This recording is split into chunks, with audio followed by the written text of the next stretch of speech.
നന്ദന.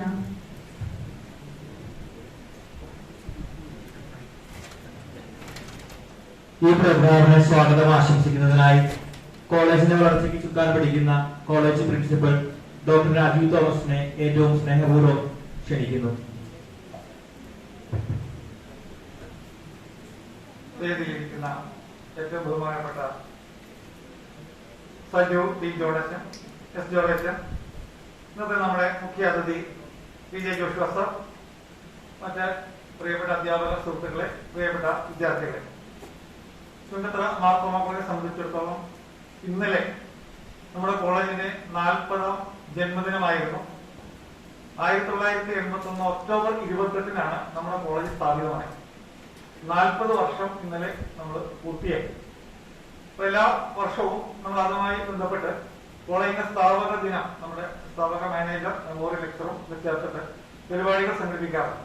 ഇന്ന് 2 പരിപാടികളാണ് ഇവിടെ സംഘടിപ്പിക്കപ്പെടുന്നത്. ഒന്ന്, നമ്മുടെ 40ാം ബർത്ത്ഡേ, അതുമായി ബന്ധപ്പെട്ട റൂബിൻ ജൂബിലി സെലിബ്രേഷനുമായി ബന്ധപ്പെട്ടിട്ടുള്ള 40ാം ജന്മദിനം ആഘോഷിക്കുന്നു. കൂടാതെ നമ്മുടെ ഫൗണ്ടർ മാനേജർ, നമ്മുടെ കോളേജിൽ സ്ഥാപിച്ച ഈശോ മാർ തിമോത്തിയോസ് തിരുമേനിയുടെ സ്മരണാർത്ഥം നമ്മൾ ലെക്ചർ സീരീസ്, പ്രഭാഷണ പരമ്പരകൾ നടത്താറുണ്ട്. ആ പ്രഭാഷണ പരമ്പരയുടെ 10ാമത്തെ ലെക്ചറുമാണ് നടത്തപ്പെടുന്നത്.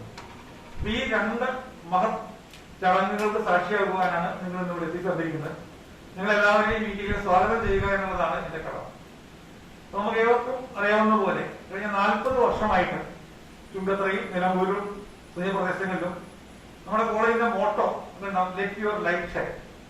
നമ്മുടെ കോളേജിനെ നമ്മൾ ബ്രാൻഡ് ചെയ്തിരിക്കുന്നത് a college for rural development, അതായത് വിദ്യാഭ്യാസത്തിൽ കൂടെ സാമൂഹിക മുന്നേറ്റം, നാടിന്റെ വികസനം നേടാൻ ഇടയാകുന്ന രീതിയിലേക്ക് ഒരു സ്ഥാപനം എന്നുള്ള രീതിയിൽ കഴിഞ്ഞ 40 വർഷം ഇവിടെ നിലനിൽക്കുകയും ഈ ഒരു വർഷം റൂബി ജൂബിലി 40th ഇയർ സെലിബ്രേഷനുമായി ബന്ധപ്പെട്ട് അടുത്ത വർഷം ഒക്ടോബർ 28-ന് അവസാനിക്കുന്ന രീതിയിൽ വിവിധ പരിപാടികൾ നടത്തുന്ന ഒരു പ്ലാനിലുമാണ് നമ്മൾ. അപ്പൊ അങ്ങനെ ഈ ദിവസം 2 സുന്ദര നിമിഷങ്ങളാണ് ഇവിടെ നമ്മുടെ മുമ്പിലുള്ളത്. ഒന്ന്, നമ്മുടെ ഫൗണ്ടേഷൻ ഡേ നമ്മൾ ആഘോഷിക്കുകയാണ്. അതേപോലെ തന്നെ ഈശോ മാർ തിമോത്തിയോസ് മെമ്മോറിയൽ ലെക്ചർ കൂടെ നടത്തപ്പെടുകയാണ്.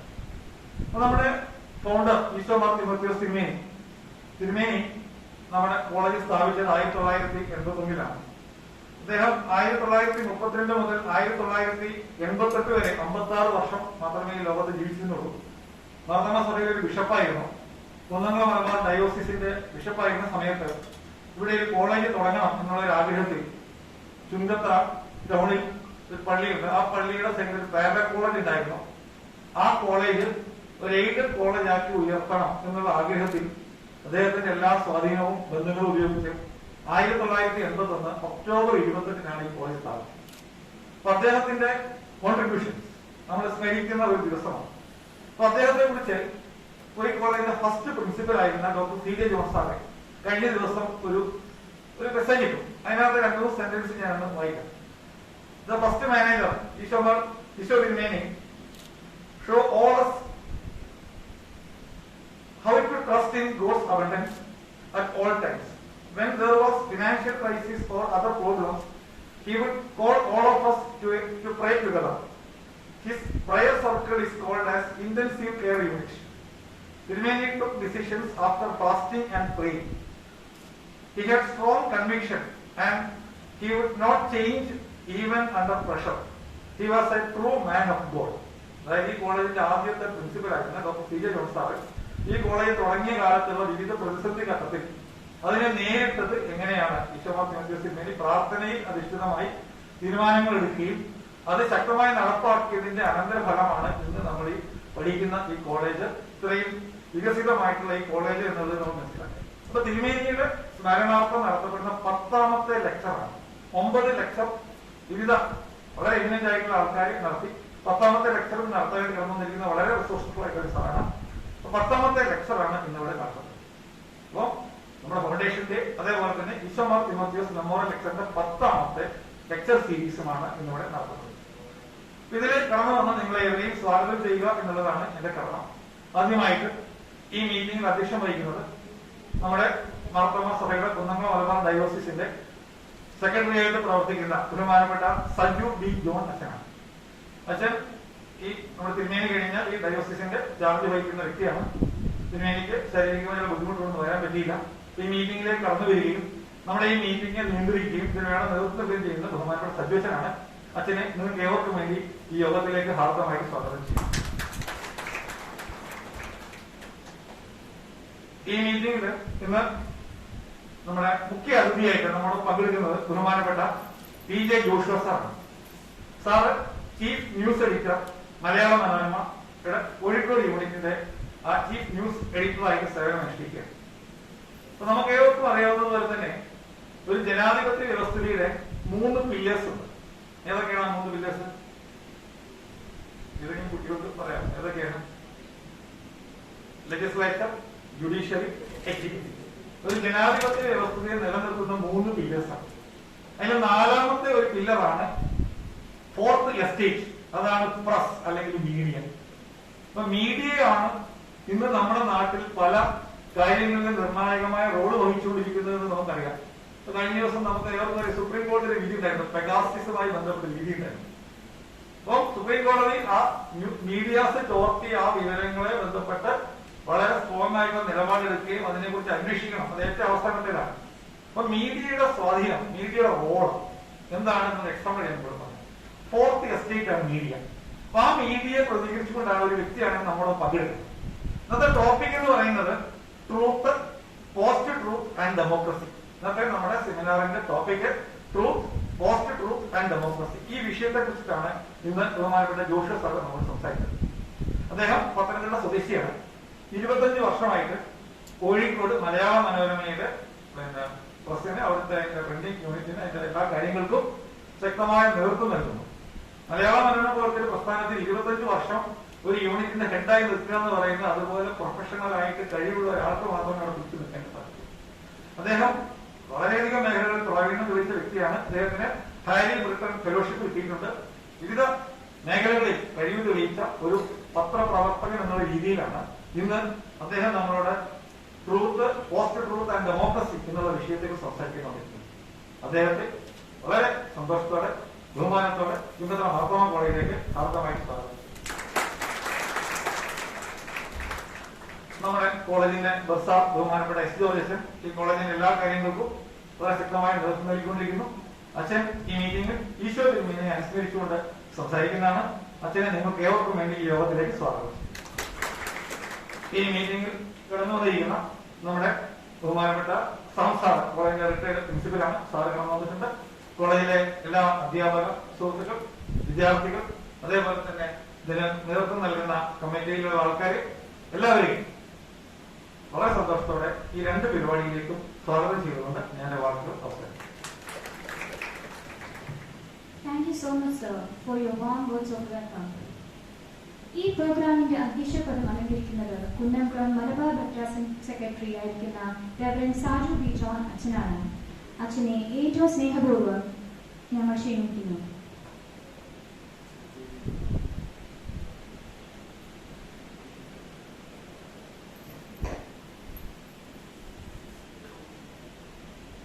ഏറ്റവും ബഹുമാനമുള്ള എസ് ജോർജ്, ഇന്നത്തെ മുഖ്യ അതിഥിയായി ഈ യോഗത്തിൽ സംബന്ധിക്കുന്ന ആദരണീയനായ PJ Joshua sir, college principal daddy sir, ഏറ്റവും പ്രിയമുള്ള ഗുരുക്കന്മാരെ, വിദ്യാർത്ഥികളെ, നിങ്ങൾക്ക് എല്ലാവർക്കും എൻ്റെ സ്നേഹവന്ദനം. ഇന്നത്തെ ഈ ദിവസം ഏറെ സന്തോഷമുള്ള ദിവസമാണ്. എല്ലാ ദിവസവും സന്തോഷമുള്ളതാണ്, എന്നാൽ ഇന്ന് ഏറെ സന്തോഷമാണ്. ഒരു കോളേജിന്റെ സ്ഥാപക ദിനം ആചരിക്കുമ്പോൾ, കോളേജിന്റെ ബർത്ത്ഡേ നമ്മൾ സെലിബ്രേറ്റ് ചെയ്യുമ്പോൾ, നമുക്ക് ഈ കോളേജ് ലഭ്യമായ മുഖാന്തരങ്ങൾക്കൊക്കെ നന്ദി പറയാനുള്ള സമയമാണ്. നമ്മുടെ ഒരു സംസ്കാരത്തിൽ പലപ്പോഴും നന്ദി പറച്ചിൽ വളരെ കുറവാണ്. അതൊക്കെ നമ്മുടെ അവകാശത്തിൽപ്പെട്ടതാണ് എന്ന് നമ്മൾ ചിന്തിക്കുന്ന ഒരു കാര്യമാണ്. എന്നാൽ നമ്മുടെ കടമകളും അവകാശങ്ങളും ഒരുപോലെ നിർവഹിക്കപ്പെടുമ്പോൾ മാത്രമേ ഒരു ഉത്തമ പൗരൻ ആകുകയുള്ളൂ. ആ വിധത്തിൽ 2-3 കാര്യങ്ങൾ പറഞ്ഞ് ഞാൻ അവസാനിപ്പിക്കും. ഒന്ന്, ഇന്ന് ഇവിടെ ഭാഗ്യസ്മരണീയനായ ഈശോ മാർ തിരുമേനിയുടെ ഒരു വലിയ കാഴ്ചപ്പാടിന്റെ ആവിഷ്കാരത്തിന്റെ ഓർമ്മ പുതുക്കുന്ന ദിവസമാണ്. എന്തുകൊണ്ട് ചുങ്കത്തറയിൽ ഒരു കോളേജ് ഉണ്ടായി? ഈ ലോകത്തുണ്ടാകുന്ന ഇന്നത്തെ പ്രാരംഭ പ്രാർത്ഥനാ ഗീതം തന്നെ വെളിവാക്കുന്നത് നന്മയുടെ പുതിയ പുലരിയെ കുറിച്ചുള്ള ചിന്തയാണ്. ഒരു കോളേജ് സ്ഥാപിതമാക്കുന്നത്, അല്ലെങ്കിൽ ഒരു കോളേജ് ഏറ്റവും അർത്ഥവത്തായി ഉപയോഗിക്കപ്പെടുന്നത് ഉള്ളിൽ അത്തരത്തിലുള്ള വെളിച്ചം ഉള്ളവർക്ക് മാത്രമേ സാധിക്കൂ. ഉള്ളിൽ വെളിച്ചമുള്ളവർ ലോകത്തെ വെളിച്ചമായിട്ട് തന്നെ കാണും.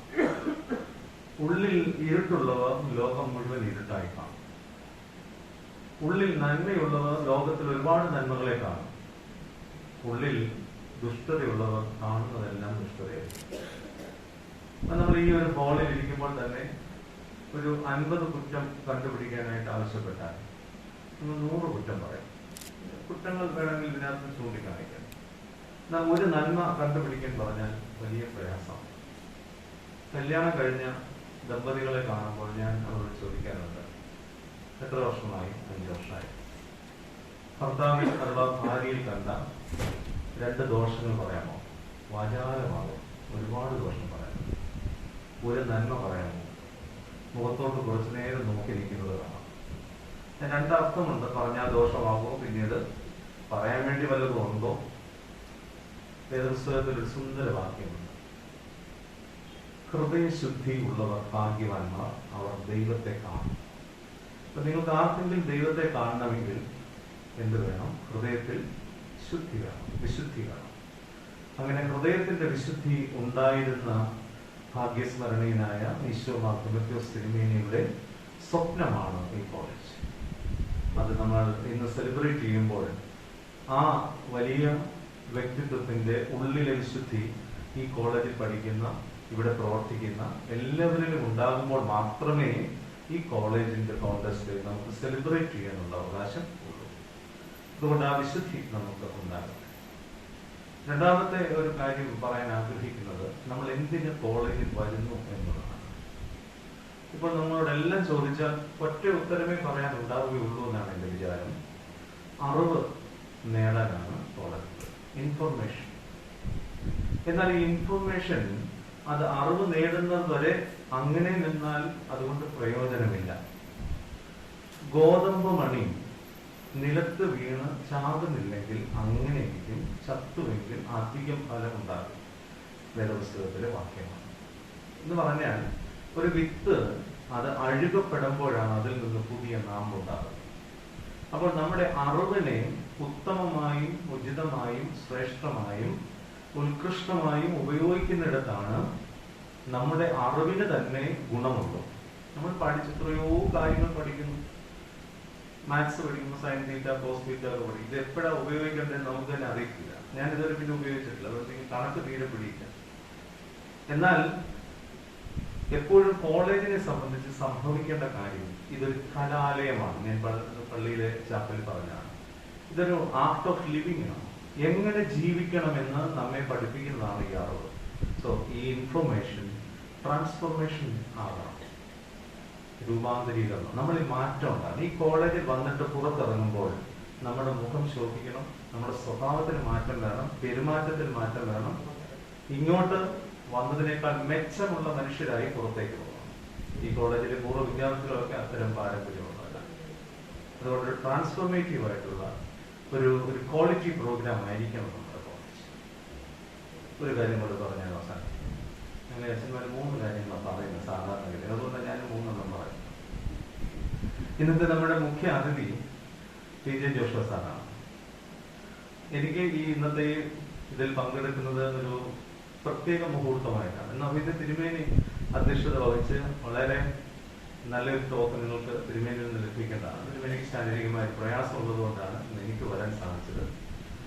അതിന് ഒരു ദൈവ നിയോഗമായിട്ട് ഞാൻ ഇതിനെ കാണുന്നതിന്റെ കാരണം, എന്റെ ജന്മദിനവും ഈ കോളേജിന്റെ ജന്മദിനവും ഒരു ദിവസമാണ്. അതുകൊണ്ട് നിങ്ങൾ എന്നെ ഈ കൈയടിക്കും തോന്നി എനിക്ക് ഉള്ളിൽ തീ വരും. അതുകൊണ്ട് എനിക്കിത് ഈ കോളേജിനെ എനിക്ക് ഒരു, ഞാൻ പഠിച്ചിട്ടില്ലെങ്കിൽ ഇത് എന്റേതെന്ന് എനിക്ക് ഇന്ന് ഉൾക്കൊള്ളാനായിട്ട് നന്നായിട്ട് സാധിക്കും. PJ ജോഷുവ സാറ് മലയാള മനോരമയുടെ കോഴിക്കോട് ഹെഡാണ്. ഞാനൊരു പത്രപ്രവർത്തകനിൽ നിന്നാണ് പട്ടക്കാരനിലേക്ക് മാറിയത്. നിർമ്മയിൽ കുറച്ച് നാളത്തെ ജോലി ചെയ്തതിന് ശേഷമാണ് ഇതിലേക്ക് വന്നത്. അപ്പോൾ അപ്രകാരം സാറിനോടൊപ്പം ഒരു വേദി പങ്കിടാൻ കഴിയുന്നതും എൻ്റെ ജീവിതത്തിലെ ഒരു അവിസ്മരണീയമായ മുഹൂർത്തമാണ്. പത്രക്കാരനും പട്ടക്കാരനും അടുത്തിരുന്നാൽ അത് ഈ 4th എസ്റ്റേറ്റ് എന്ന് പറയുന്നത് ഈ 5th എസ്റ്റേറ്റ് പട്ടക്കാരെയൊക്കെ ഉൾപ്പെടുത്തിയാൽ അത് കുറച്ചുകൂടി മെച്ചമായിരിക്കും എന്ന് എനിക്ക് തോന്നുന്നു. ആ വിധത്തിൽ നമ്മുടെ ജോഷുവ സാറിന്റെ മെച്ചപ്പെട്ട ഒരു സന്ദേശം നമുക്കിന്ന് ലഭിക്കാൻ പോകുന്നു. പ്രത്യേകിച്ച് ഈ കാലഘട്ടത്തിൽ നമ്മൾ സാമൂഹ്യ വീക്ഷണത്തോടുകൂടെ കാണേണ്ട, പ്രതിബദ്ധതയോടുകൂടെ കാണേണ്ട ഒരു വിഷയം ആണ് എന്നുള്ളത് പ്രത്യേകമായിട്ട് ഓർപ്പിക്കുന്നു. പ്രിയപ്പെട്ട സാറിന്റെ വലിയ ചിന്തകൾ, അറിവുകൾ ഈ 10ാം സീരീസ് അർത്ഥവത്വം അന്വർത്ഥവുമാക്കി തീർക്കട്ടെ എന്ന് ഞാൻ പ്രത്യേകമായി പ്രാർത്ഥിക്കുന്നു. ഈ കോളേജിന് എല്ലാവിധ മംഗളങ്ങളും ആശംസകളും ഹൃദയം നിറഞ്ഞു നേരുന്നു. ഇന്നത്തെ ഈ മീറ്റിംഗ് ഏറ്റവും ശുഭകരമാകട്ടെ. എല്ലാവർക്കും എല്ലാ ഭാവവും നേരുന്നു. നന്ദി, നമസ്കാരം. Thank you. Thank you, Father, for your wonderful words and for being with us today. Now, let's welcome Reverend S. John, our college bursar, to the dais.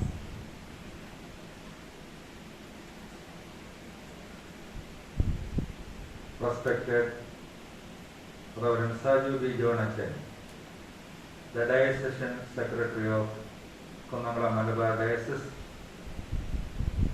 Dr. Rajiv Thomas, Principal of our college, our Chief Guest, Mr. P.J. Joshua Sir, Chief News Editor, Malayalam Manorama Calicut, distinguished guests, faculty members, non-teaching staff, media persons, students and friends.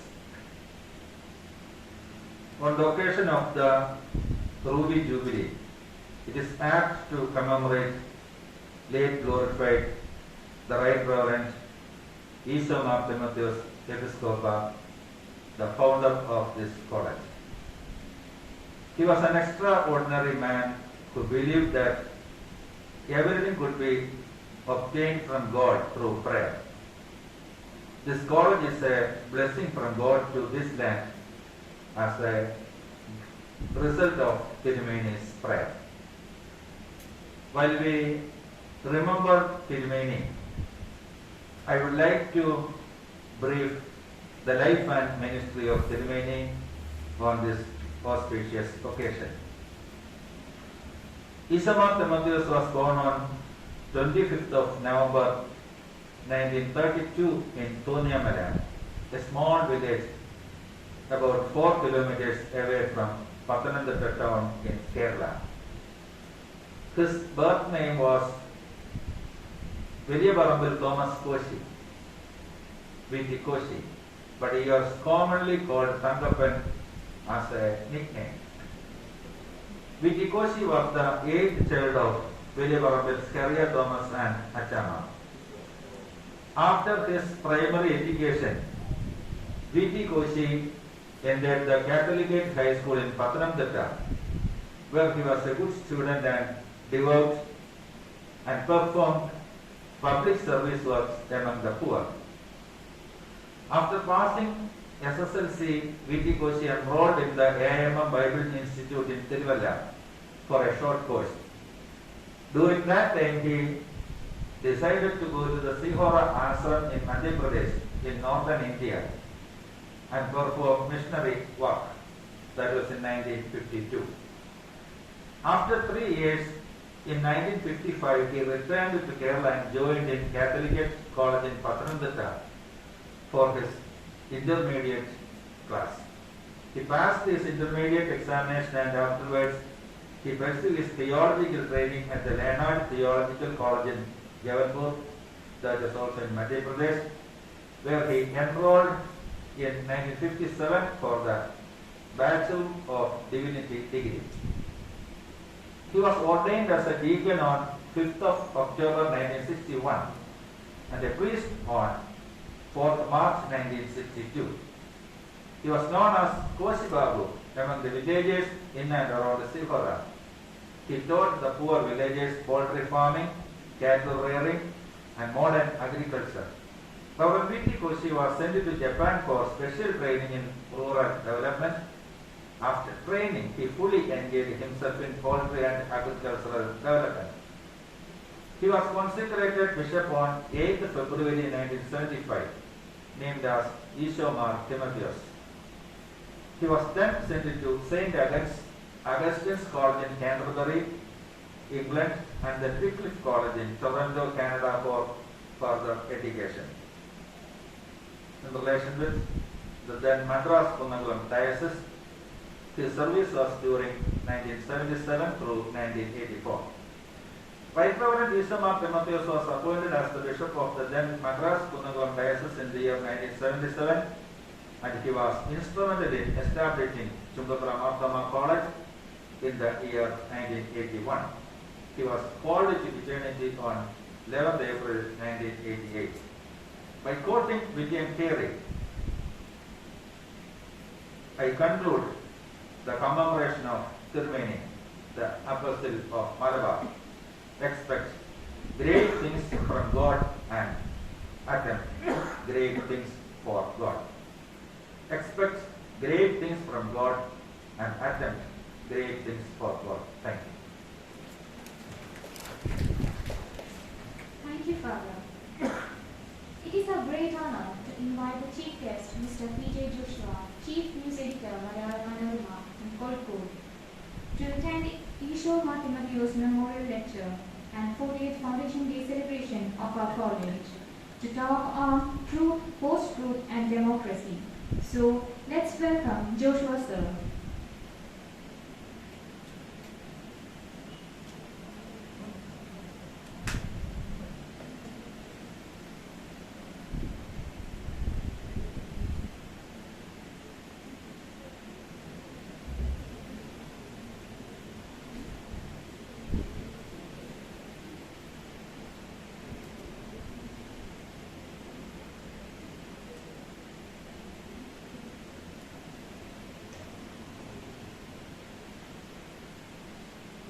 ഈ സമ്മേളനത്തിൽ അധ്യക്ഷത വഹിക്കുന്ന Marthoma Kunnamkulam Malabar ഭദ്രാസനത്തിൻ്റെ secretary കൂടിയായ കോഴിക്കോട്ടെ ഇടവകയുടെ അധികാരി കൂടിയായ സജു അച്ഛൻ, കോളേജിൻ്റെ പ്രസാദ് എസ് ജോർജ്,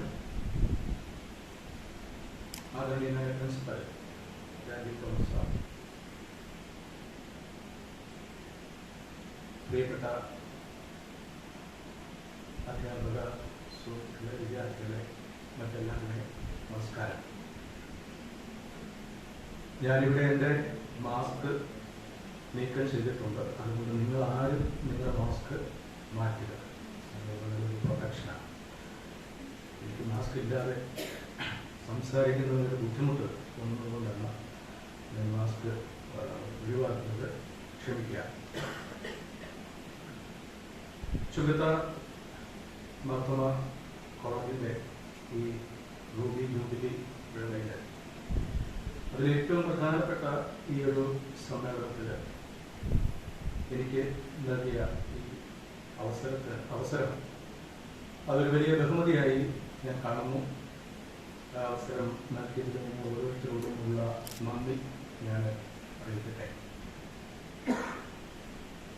ഞാനിവിടെ കടന്ന് വന്ന് ആദ്യം തന്നെ കോളേജിൻ്റെ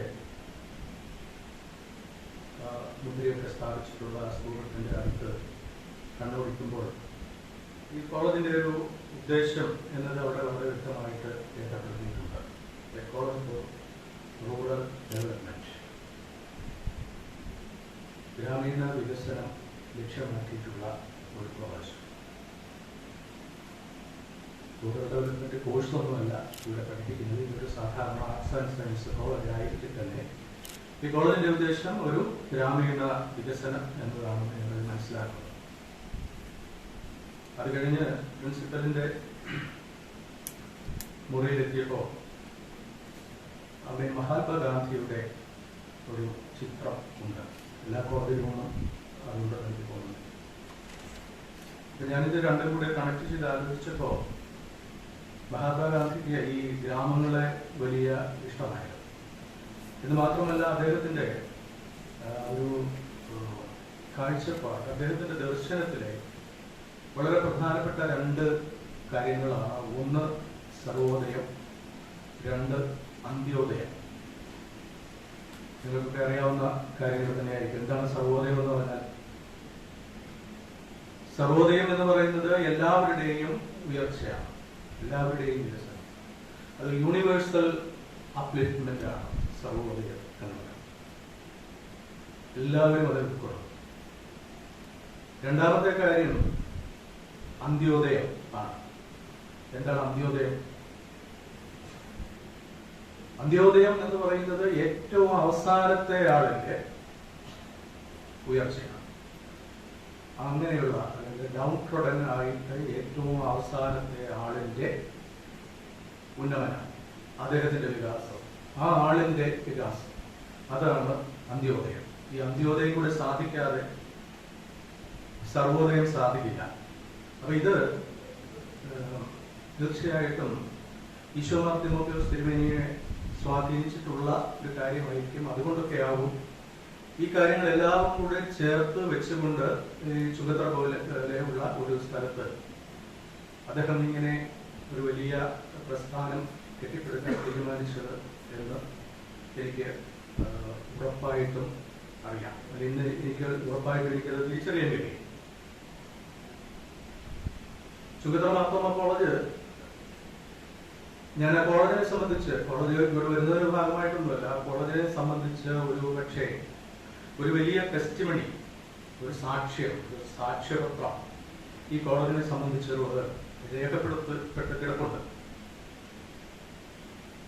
അത് നമ്മുടെ മുൻ അഡീഷണൽ ചീഫ് സെക്രട്ടറി കൂടിയായിട്ടുള്ള ഡോക്ടർ ബാബു പോൾ അവതരിപ്പിച്ചിട്ടുള്ളതാണ്. ഒരുപക്ഷെ അദ്ദേഹം മുൻപ് ഇവിടെ വന്നിട്ടുള്ളത് കൊണ്ട് അദ്ദേഹം നിങ്ങളോടൊക്കെ പറഞ്ഞിട്ടുണ്ടാവും, ഉറപ്പായിട്ട് എനിക്കറിയാം. പക്ഷെ എങ്കിലും ഞാനൊരു വാക്ക് അതേക്കുറിച്ച് പറയുന്നത് ഒരു ആവർത്തനമാണെങ്കിൽ ക്ഷമിക്കുക, എങ്കിലും അതറിയാത്ത ആരെങ്കിലും ഉണ്ടെങ്കിലും അറിയാം. അപ്പൊ അദ്ദേഹത്തിന്റെ ആത്മകഥ എന്നോ അല്ലെ അദ്ദേഹത്തിന്റെ സർവീസ് സ്റ്റോറി എന്നോ പറയാവുന്ന കഥ ഇതുവരെ എന്ന പുസ്തകത്തിൽ ചുങ്കത്തറ മാർത്തോമ കോളേജിനെയും ഈശോ മാർ തിമോഥെയോസ് തിരുമേനിയെയും പരാമർശിക്കുന്ന ഒരു സന്ദർഭം. ആ സന്ദർഭം ഇതാണ്. അദ്ദേഹം പറയുന്നത്, ഈ മാനേജ്മെന്റ് കോളേജുകളില്, എയ്ഡഡ് കോളേജുകളില് നിയമനത്തിന്റെ വേളയിൽ സർക്കാർ പ്രതിനിധിയായി ഇന്റർവ്യൂവിന് പോകുന്ന ഒരു സന്ദർഭമുണ്ട്. അതൊരു ബാധ്യതയാണ്, പോയിട്ട് കാര്യമൊന്നുള്ളവരെ, പക്ഷെ പോകാതിരിക്കാൻ പറ്റില്ല. അങ്ങനെ ചുങ്കത്തറ മാർത്തോമ കോളേജിലെ നിയമന സമയത്ത്, അധ്യാപക നിയമന സമയത്ത് സർക്കാർ പ്രതിനിധിയായി ഇന്റർവ്യൂവിൽ പങ്കെടുക്കാനായിട്ട് അദ്ദേഹം എത്തുന്നു. കോഴിക്കോട്ട് വെച്ച് ഇന്റർവ്യൂ നടക്കുന്നു. ദീർഘമായി നടന്നുകൊണ്ടിരുന്ന ഇന്റർവ്യൂവിന്റെ അവസാനം സന്ധ്യ കഴിഞ്ഞ് ഇരുട്ട് വീണ സന്ദർഭമൊക്കെയായി അദ്ദേഹം തിരിച്ചു പോകാൻ വേണ്ടി കാറിൽ കയറാൻ തുടങ്ങുമ്പോൾ ഒരു മനുഷ്യൻ അവിടെ നിന്ന് വീട്ടിൽ നിന്ന് ഓടി വന്ന് നിറകണ്ണുകളോട് വന്ന് നന്ദി പറയുന്നു. എന്തിനാണ് നന്ദി പറയുന്നത് എന്ന് ചോദിക്കുമ്പോൾ അദ്ദേഹം പറഞ്ഞത് അത് അദ്ദേഹത്തിന്റെ മകൾക്ക് നിയമനം ലഭിച്ചിരിക്കുന്നു, അതിന്റെ സന്തോഷം കൊണ്ടാണ് അദ്ദേഹം പറയുന്നത്. അദ്ദേഹത്തിന്റെ ആ അവസ്ഥയുടെ അല്ലെങ്കിൽ ആ അത്രയും വലിയ സന്തോഷത്തിന്റെയോ അല്ലെങ്കിൽ നിറകണ്ണുകൾ ആയി പോവുകയോ ചെയ്യുന്നതിന്റെ ഒരു കാരണം എന്താണെന്ന് നോക്കുമ്പോൾ പറയുന്നത്, അദ്ദേഹത്തിന് ഈ സഭയുമായ ഒരു ബന്ധമില്ല, സമുദായവുമായ ബന്ധമില്ല, ഇവിടെ ആരുമായിട്ടും പരിചയമില്ല, ഏതെങ്കിലും തരത്തിലുള്ള സ്വാധീനം ചെലുത്താനുള്ള ശേഷിയില്ല, ഇത് കിട്ടുമെന്നുള്ളൊരു പ്രതീക്ഷയിൽ വന്നതുമല്ല. അങ്ങനെ ഒരാൾക്കാണ്, അദ്ദേഹത്തിന്റെ മകൾക്കാണ് ഈ ജോലി കിട്ടിയിരിക്കുന്നത്. അപ്പൊ അതിന്റെ സന്തോഷം അദ്ദേഹം പറയാറ്. അദ്ദേഹം തുറന്നു പറയുന്നത്, ഞാനിത് ഇക്കാര്യം ഈ ഇന്റർവ്യൂവിന്റെ ചുമതല ഉണ്ടായിരുന്ന അച്ഛൻ ഇപ്പൊ പറഞ്ഞു. അപ്പൊ പറഞ്ഞപ്പോ ഞാനൊരു അബദ്ധം ചെയ്തത് എന്താണ്, ഞാൻ പെട്ടെന്ന് അച്ഛനോട് ചോദിച്ചു, അദ്ദേഹം ഒരുങ്ങിയിട്ടില്ലെന്ന് പറഞ്ഞു. ഞാൻ പെട്ടെന്ന് അച്ഛനോട് ചോദിച്ചു, ഡൊണേഷൻ എത്രയാണെന്ന് കൊണ്ടുവരുന്നത് എന്ന് ചോദിച്ചു. അപ്പൊ അച്ഛൻ പറഞ്ഞു, ഇതിങ്ങനെ ഈ കോളേജിൽ അങ്ങനെ ഒരു ഏർപ്പാടില്ല, നിങ്ങൾ വന്ന് ജോയിൻ ചെയ്താൽ മതി. അപ്പൊ ഇത് അദ്ദേഹത്തിന് വിശ്വസിക്കാനാവാത്ത ഒരു സംഗതിയായിരുന്നു. അപ്പൊ ഞാനത് ഓർക്കുന്നത്, ഇതാണ് ചുങ്കത്തറ മാർത്തോമ കോളേജിന്റെ ഒരു പാരമ്പര്യം. അത് കടന്നു വന്ന ചുവടുകളിലാണ്, കടന്നു വന്ന വഴികളിലാണ്. അതിൽ ഈ പൊതുസമൂഹത്തിലെ, കേരളത്തിലെ എല്ലാവരുടെയും മനസ്സിലുള്ള ഒരു ഒരു ഒരു വിചാരത്തിന് വിരുദ്ധമായ ഒരു ഇമേജ് തീർച്ചയായിട്ടും ചുങ്കത്തറ മാർത്തോമ കോളേജിനുണ്ട്. ഇത് കോളേജുമായിട്ട് ബന്ധപ്പെട്ടിട്ടുള്ള എല്ലാവർക്കും അഭിമാനിക്കാൻ വകയുള്ള ഒരു വസ്തുതയായിട്ട് ഞാൻ കാണുന്നു. ഈ കോളേജ് ഇവിടെ സ്ഥാപിക്കുമ്പോൾ ഞാൻ ഓർക്കുന്നു, ഇത് ഇപ്പൊ 40 വർഷം ഇതിന്റെ റൂബി ജൂബിലി നടന്നുകൊണ്ടിരിക്കുന്നു, ആഘോഷങ്ങൾ നടക്കുന്നു. അല്ലെങ്കിൽ കൊറോണ കാലത്തെ ഒരു ആഘോഷം അല്ലെങ്കിൽ ഇങ്ങനെയല്ല നടക്കേണ്ടത് എന്നുള്ളത് വ്യക്തമാണ്. അപ്പോൾ ഇത് ഈ മേഖലയുടെ ഈ ഏറനാടൻ മണ്ണിൽ ഇവിടെ ഈ പ്രദേശത്തിന്റെ ഒരു മെച്ചായ മാറ്റുന്നില്ല, ഭൗതിക സാഹചര്യങ്ങളൊക്കെ മാറ്റിയെടുക്കുന്നതിൽ വളരെ വലിയ പങ്ക് വഹിച്ചിട്ടുണ്ടാകും എന്നൊരു സംശയമില്ല. അതിനേക്കാൾ പക്ഷേ എനിക്ക് തോന്നുന്നു, ഞാൻ വിലപ്പെട്ടതായി എണ്ണുന്നത് ഇവിടെ ഈ മേഖലയിലെ ഒരു ബൗദ്ധികമായ ഉന്നമനം നൽകുന്നതിൽ അല്ലെങ്കിൽ ആത്മവിശ്വാസപരമായ ഒരു ഉന്നമനം ഈ പ്രദേശത്ത് കൊണ്ടുവരുന്നതിൽ ഈ കോളേജ് സഹായിച്ചിട്ടുണ്ടാകും. ആ സഹായങ്ങളാണ് അല്ലെങ്കിൽ ആ റോളാണ് ഈ കോളേജില് ഈ ഭൗതിക സാഹചര്യങ്ങളുടെ വലുതാക്കുന്നതിനേക്കാൾ അല്ലെങ്കിൽ ഉയർത്തുന്നതിനേക്കാൾ കൂടുതലായി പ്രധാനപ്പെട്ടതായിട്ട് ഞാൻ കാണുന്നത്. ഈ അടുത്ത് ഒരു പക്ഷേ സ്കൂൾ വിദ്യാഭ്യാസം പൂർത്തിയാക്കി ഈ എന്താ പറയുക പശ്ചിമഘട്ടത്തിന്റെ അല്ലെങ്കിൽ സഹ്യപർവ്വതത്തിന്റെ അടുത്ത മടിത്തട്ടിൽ കിടക്കുന്ന ഈ പ്രദേശത്തുള്ള ആളുകൾക്ക്, ഞാനത് അനുഭവിച്ചിട്ടുള്ള ഒരാളായതുകൊണ്ട് എനിക്കറിയാം. അപ്പൊ അങ്ങനെയുള്ളിടത്ത് നിന്ന് എങ്ങനെയാണ് ഈ തുടർ വിദ്യാഭ്യാസം എന്ന് പറയുന്ന അതിനെക്കുറിച്ചുള്ള വിചാരം ബാധിക്കുന്ന ഒരു കുട്ടികൾക്ക് മുന്നിൽ ഉണ്ട്. ഈ കോളേജ് ഇവിടെയുണ്ട്, മാർത്തോമാ കോളേജ് ഇവിടെയുണ്ട്, നമ്മുടെ തുടർന്നുള്ള വിദ്യാഭ്യാസത്തിന് അല്ലെങ്കിൽ നമ്മുടെ കുറിച്ചുള്ള ചുവടുവയ്പ്പുകൾക്ക് സഹായകമാകാൻ, അതിന് വിളക്കാവാൻ ഈ കോളേജ് ഇവിടെയുണ്ട്. സ്വന്തം വിളക്ക് കൂടുതൽ പ്രകാശമാനമാക്കാൻ നിങ്ങളെ സഹായിക്കുന്നതായി ഈ കോളേജ് ഇവിടെയുണ്ട് എന്നുള്ള ഒരു ഉറപ്പ് അവർക്ക് ലഭിക്കുന്നത് കുട്ടികൾക്ക് മാത്രമല്ല, അവരുടെ മാതാപിതാക്കൾക്ക് വലിയ ആത്മവിശ്വാസം പകർന്നിട്ടുണ്ടാകും എന്നുള്ള കാര്യത്തിൽ സംശയമില്ല. വളരെ സന്തോഷമുള്ള ഒരു കാര്യമാണ്. ഈ കോളേജിൽ നിന്ന് പഠിച്ചു പോയ ഒരാളാണ് ഈ അടുത്ത് ഭട്നാഗർ അവാർഡ് നേടിയ ഡോക്ടർ ജീമോൻ. അപ്പൊ അത്തരം ഈ ആളുകളെ രൂപപ്പെടുത്തി ഈ സാധ്യതകളുടെ വികായസിലേക്ക് വിടുക എന്നത് വളരെ പ്രധാനപ്പെട്ട കാര്യമാണ്. തീർച്ചയായിട്ടും അത്തരം ആളുകൾ ഒരുപക്ഷെ ഇവിടെ അല്ലായിരുന്നെങ്കിൽ എന്തായിരിക്കും അത് അദ്ദേഹത്തിന് ഇവിടെ കിട്ടിയ ഒരു അവസരം. ആ ഭട്നാഗർ അവാർഡ് ദേശീയ അവാർഡിലേക്ക് അദ്ദേഹത്തിന്റെ ആദ്യത്തെ ചുവടുവയ്പ് ഒരുപക്ഷെ ഈ കോളേജിൽ നിന്നാണെന്ന് നമുക്ക് പറയാൻ സാധിക്കും. അപ്പൊ അതൊക്കെയാണ് ഒരു കോളേജ് റൂറൽ ഡെവലപ്മെന്റിന് വേണ്ടി നിലകൊള്ളുന്ന ഒരു കോളേജിൽ നിന്ന് തീർച്ചയായിട്ടും പ്രതീക്ഷിക്കാവുന്ന കാര്യങ്ങൾ ഒക്കെയാണ് ഇത് എന്നതിന് സംശയമില്ല. ഈശോമാർ തിമോത്തിയോസ് തിരുമേനി അദ്ദേഹം അച്ഛൻ പറഞ്ഞതുപോലെ അദ്ദേഹം സ്വപ്നം കണ്ട് അതിനൊരു യാഥാർത്ഥ്യമാക്കി നമ്മുടെ കൈകളിലൊക്കെ വെച്ച് തന്ന് അദ്ദേഹം തന്റെ ഉദയത്തിലേക്ക് മടങ്ങിപ്പോയിരിക്കുന്നു. അദ്ദേഹത്തിന്റെ ദേഹവിയോഗം അത് 88 56-ാമത്തെ വയസ്സിൽ അദ്ദേഹം മരിച്ചുപോയി എന്ന് അച്ഛൻ ഇവിടെ പറഞ്ഞു. അപ്പോ അദ്ദേഹത്തിന്റെ വിയോഗം, അപ്പോൾ അദ്ദേഹത്തിന്റെ കാഴ്ചപ്പാടും അദ്ദേഹത്തിന്റെ ദർശനവും പൂർണ്ണമായിട്ടും തുടർന്നും ഈ നിലനിർത്തിക്കൊണ്ട് ഈ കോളേജിന് മുന്നോട്ട് പോകാൻ കഴിയണം. കാരണം അതിൽ നിന്ന് മാറാനൊക്കെയുള്ള ഒരുപാട് പ്രലോഭനങ്ങളും പ്രതിസന്ധികളും ഒക്കെ വരുന്നുണ്ടെങ്കിലും നമ്മൾ എവിടെയാണോ തുടങ്ങിയത് ആ തുടങ്ങിയിടത്തുനിന്ന് നമുക്ക് ആരംഭിക്കാൻ കഴിയുന്നത് വളരെ നന്നായിരിക്കും എന്നുള്ള കാര്യത്തിൽ എനിക്ക് സംശയമില്ല. ഈ ഈശോമാർ തിമോത്തിയോസ് തിരുമേനി ഒരു ബിഷപ്പായി വാഴിക്കപ്പെടുമ്പോൾ എനിക്കൊരു 12 വയസ്സാണ്. ആ ഒരു ഘട്ടത്തിലാണ് അദ്ദേഹം ബിഷപ്പാകുന്നത്. അദ്ദേഹത്തിനെയും ഞാൻ ആദ്യം അദ്ദേഹത്തെ കാണുന്നത് ആ പ്രായത്തിലാണ് എന്ന് പറയാൻ ഉദ്ദേശിക്കുകയാണ്. അതായത് അന്ന് അദ്ദേഹത്തിനും അദ്ദേഹത്തോടൊപ്പം ബിഷപ്പായി വാഴിക്കപ്പെട്ട ജോസഫ് മാർ ഐറേനിയസ് തിരുമേനിക്ക് ഇവർക്ക് രണ്ടുപേർക്കും ഞങ്ങളുടെ ഇടവക അവിടെ ഒരു വലിയ വലുതെന്ന് പറയാൻ കഴിയില്ല ഒരു സ്വീകരണം നൽകിയിരുന്നു. അനുമോദന യോഗം അവിടെ വെച്ചാണ് തിരുമേനിയെ കാണുന്നത്. ഈ 2 തിരുമേനിമാരെ ഞങ്ങളുടെ നാട്ടില് അവർ ഒരു 2 കിലോമീറ്റർ ദൂരം ഈ മൺവഴിയിലൂടെ നടത്തിച്ചതാണ്. അതൊരു പ്രശ്നമല്ല. 12 കിലോമീറ്റർ ഒരു ദിവസം നടക്കുന്ന ആളുകൾക്ക് 2 കിലോമീറ്റർ നടക്കുന്ന 200 മീറ്റർ നടക്കുന്നത് പോലെയൊക്കെ തോന്നുള്ളൂ. അപ്പൊ അങ്ങനെ ഒരു സാഹചര്യത്തിൽ അന്നാണ് അവിടെ കണ്ടത്. അന്നാണ് തിരുമേനി സംസാരിക്കുന്നത് ആദ്യമായിട്ട് ഞാൻ കേട്ടത്. തീർച്ചയായിട്ടും അന്ന് ഒരുപക്ഷെ എല്ലാവരുടെയും മനസ്സിൽ പറയുന്നതുപോലെ മനസ്സിൽ പറഞ്ഞിട്ടുള്ളത് അദ്ദേഹത്തിന്റെ വളരെ സൗമ്യമായ ഒരു സമീപനം, സൗമ്യമായ ഭാവവും സൗമ്യമായ ശബ്ദവും സൗമ്യമായ പെരുമാറ്റവും എല്ലാം തിരുമേനിയുടെ കൂടപ്പുറപ്പായിരുന്നു എന്നുള്ളത് അന്ന് ഞാനത് ശ്രദ്ധിച്ചിട്ടുള്ളതാണ്. പിന്നെ ഒരുപക്ഷെ തിരുമേനിയെ ഞാൻ ഒരുപാട് തിരുമേനിമാരുമായി ഒരുപാട് അടുത്ത് ഇടപെട്ടിട്ടുണ്ടെന്ന് എനിക്ക് അവകാശപ്പെടാൻ സാധിക്കില്ലെങ്കിലും കുറച്ച് തിരുമേനിമാരുമായിട്ട് ഇടപെട്ടിട്ടുള്ളത് അതിന് മുന്നിൽ തന്നെ ഈശോമാർ തിമോത്തിയോസ് തിരുമേനി ഉണ്ടാകുമെന്ന് ഞാൻ വിചാരിക്കുന്നു.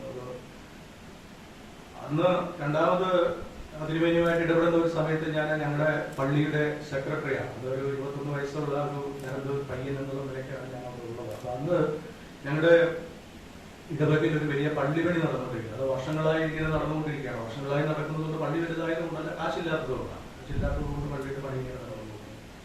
അപ്പോൾ ഒരിക്കൽ തിരുമേനിയുടെ സന്ദർശനത്തിൽ വന്നപ്പോൾ ഞങ്ങൾ തിരുമേനിയുടെ മുമ്പിൽ ഈ പ്രശ്നം അവതരിപ്പിച്ചു. എല്ലാവരുടെയും പ്രശ്നങ്ങൾ കേൾക്കുന്നതാണെന്ന് തിരുമേനിയൊക്കെ കേട്ട് കഴിഞ്ഞിട്ട് ഞങ്ങളോട് പറഞ്ഞു, മറ്റന്നാൾ ആരെങ്കിലും അടൂരിലേക്ക് വരാൻ പറഞ്ഞു. മറ്റന്നാൾ ഞങ്ങൾക്ക് വലിയ പ്രതീക്ഷയായി. മറ്റന്നാൾ വരാൻ വേണ്ടി ഞങ്ങളിങ്ങനെ കണ്ണും നട്ട് ഇരുന്നു. മറ്റന്നാൾ ആയി കഴിഞ്ഞപ്പോൾ അത് രാവിലെ ആദ്യം കിട്ടിയ ജീപ്പിൽ തന്നെ കയറി ഞങ്ങൾ അടൂർ പോയി. 9:30 ആയപ്പോഴത്തേക്ക് ഞങ്ങൾ അടൂരിലെത്തുന്നു. ഞങ്ങൾ അടൂരിലെത്തുമ്പോൾ ഞാനും പള്ളിയുടെ ട്രസ്റ്റിയും കൂടെയാണ്. ട്രസ്റ്റിക്കാണ് ഈ പൈസയുടെ ചുമതല. പൈസ സൂക്ഷിക്കുന്നതും പൈസയുടെ വരവ് നിയന്ത്രിക്കുന്നതും ഒക്കെ ട്രസ്റ്റിയാണ്. അദ്ദേഹത്തിന്റെ കയ്യിലാണ് പണം ഉണ്ടാകുന്നത്. അപ്പോൾ അതുകൊണ്ട് അദ്ദേഹവും കൂടെ വന്നിട്ടുണ്ട്. അദ്ദേഹം പ്രായമുള്ള ഒരാളാണ്. അപ്പോൾ ഞങ്ങൾ വന്നപ്പോഴത്തേക്ക് തിരുമേനി അവിടെ പോയി കഴിഞ്ഞിരിക്കുന്നു. പക്ഷെ അവിടെ പറഞ്ഞേൽപ്പിച്ചിട്ടുണ്ട്, ഞങ്ങൾ ഇതുപോലെ എത്തും, ഇത് കഴിഞ്ഞാൽ അവിടെ വെയിറ്റ് ചെയ്യാൻ പറയണം എന്ന് പറഞ്ഞിട്ടുണ്ട്. പക്ഷെ ഞങ്ങൾ ഈ 9:30 എത്തുമെന്ന് തിരുമേനി ഒരിക്കലും പ്രതീക്ഷിച്ചിട്ടുണ്ടാവില്ല. അപ്പോൾ ഈ 2 മണി ആകുന്നത് വരെ അവിടെ കഴിയണമെന്നുള്ളതുകൊണ്ട് ഞങ്ങൾ ഇത് കേട്ട് കഴിഞ്ഞപ്പോൾ തന്നെ ഈ ട്രസ്റ്റി എന്നോട് ചോദിച്ചു, ഈ 2 മണി വരെ നമ്മളിനി എന്തോ ചെയ്യും? വലിയൊരു പ്രശ്നമാണ്, വെറുതെ ഇരിക്കാൻ പറ്റുന്ന ആളുകളല്ല. അപ്പോൾ ഞാൻ പറഞ്ഞു, അതിന് വഴിയുണ്ട് വെച്ചാലെന്ന് പറഞ്ഞിട്ട് ഞാനിതൊക്കെ വേഗം കൂട്ടി കൈകുട്ടിച്ച് വലിയ ഓട്ടോറിക്ഷയിൽ കയറി അത് ടൗണിലെത്തി തിയേറ്ററിൽ കയറി നോക്കത്ത ദൂരത്തെ കണ്ണു നിർത്തുക എന്ന് പറഞ്ഞ സിനിമ ഞങ്ങൾ 2 പേരും കൂടെ കണ്ടു. സിനിമ ഞങ്ങൾക്ക് വളരെ ഇഷ്ടപ്പെട്ടു. അത് കഴിഞ്ഞിട്ട് അവിടെ നിന്ന് ഇറങ്ങി വേഗം തന്നെ തിരുമേനിയുടെ അടുത്ത് ചെന്ന് കഴിഞ്ഞപ്പോൾ തിരുമേനി 10,000 രൂപയുടെ ചെക്ക് തന്നു. അതിൽ ഈ 10,000 എഴുതിയിരിക്കുന്നതിലെ കുഞ്ഞുകുഞ്ഞ വലിപ്പത്തിലുള്ള പൂജ്യങ്ങളൊക്കെ എനിക്കിപ്പോൾ നല്ല ഓർമ്മയുണ്ട്.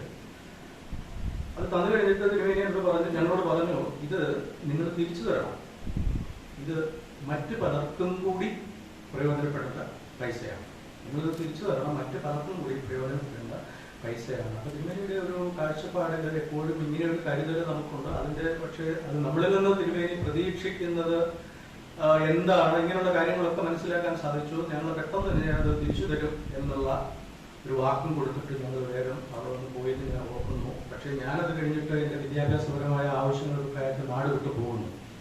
പോയി കഴിഞ്ഞ കുറെ കഴിഞ്ഞ് 86 ഈ പള്ളിയുടെ കൂദാശയൊക്കെ കഴിഞ്ഞു. അത് കഴിഞ്ഞ് പിന്നീട് ഞാൻ തിരിച്ചു വന്നതിന് ശേഷം ഞാനിങ്ങനെ അന്വേഷിച്ചപ്പോൾ എനിക്ക് മനസ്സിലായി, തിരുമേനിയുടെ ഈ 10,000 രൂപ പള്ളി തിരിച്ചു കൊടുത്തിട്ടില്ല. അത് കൊടുക്കാനൊരു പ്ലാൻ അവിടെ ഉണ്ടെന്ന് തോന്നില്ല. പക്ഷെ ഞാനെന്ന് പറഞ്ഞാൽ അത് ശരിയാവില്ല, ഇത് നമ്മൾ വാക്ക് തിരുമേനിയോട് പറഞ്ഞിട്ടുള്ളതാണ്, ഈ 10,000 രൂപ തിരിച്ചു കൊടുക്കാം, തിരിച്ചു കൊടുക്കണം എന്ന് പറഞ്ഞു. അത് പറയാവുന്ന സ്ഥലങ്ങളിലൊക്കെ പറയുകയോ ഒരു ദിവസം പള്ളിയുടെ പൊതുയോഗത്തിൽ ഞാൻ ആ പ്രശ്നം ഉന്നയിക്കുകയൊക്കെ ചെയ്തു കഴിഞ്ഞപ്പോൾ ആളുകൾ പറഞ്ഞു, അത് നമുക്ക് തിരിച്ചു കൊടുക്കേണ്ടതാണ്, കൊടുക്കണം. അപ്പോഴെല്ലാം കൊയ്ത്തുത്സവത്തിനൊക്കെ കുറച്ച് അതല്ല രണ്ടും കുറച്ച് കഴിഞ്ഞിട്ട് ഒരു കൊയ്ത്തുത്സവത്തിനൊക്കെ കുറച്ച് പൈസ കിട്ടിയ ഒരു വർഷം ഇത് തിരിച്ചു കൊടുക്കാൻ പള്ളി തീരുമാനിക്കുന്നു. ആ തിരിച്ചു കൊടുക്കാൻ പോകുന്ന ദൗത്യ സംഘത്തിൽ ഞാൻ ഉണ്ടാകണം എന്ന് വികാരി പറഞ്ഞു. അവിടെ ഞാൻ അവിടെ ഈ പണിയില്ലാതെ നിൽക്കുന്ന ഒരാൾ ഞാൻ മാത്രമാണ്, ബാക്കി എല്ലാവർക്കൊക്കെ എന്തെങ്കിലും ജോലി ഉണ്ടാവും. അപ്പോൾ അതുകൊണ്ട് താങ്കളെ പോകാൻ പറഞ്ഞു. അങ്ങനെ കൊണ്ട് ഈ പൈസ തിരിച്ച് അദ്ദേഹത്തിന് കൊടുത്തു. തിരിച്ചു അതിൽ കഴിഞ്ഞ് അധികം വൈകാതെ തിരുമേനി ഇത് ദേഹവിയോഗം സംഭവിച്ചു. അദ്ദേഹം ഹോസ്പിറ്റലിൽ വെച്ച് അന്തരിച്ചു, കാലം ചെയ്തു.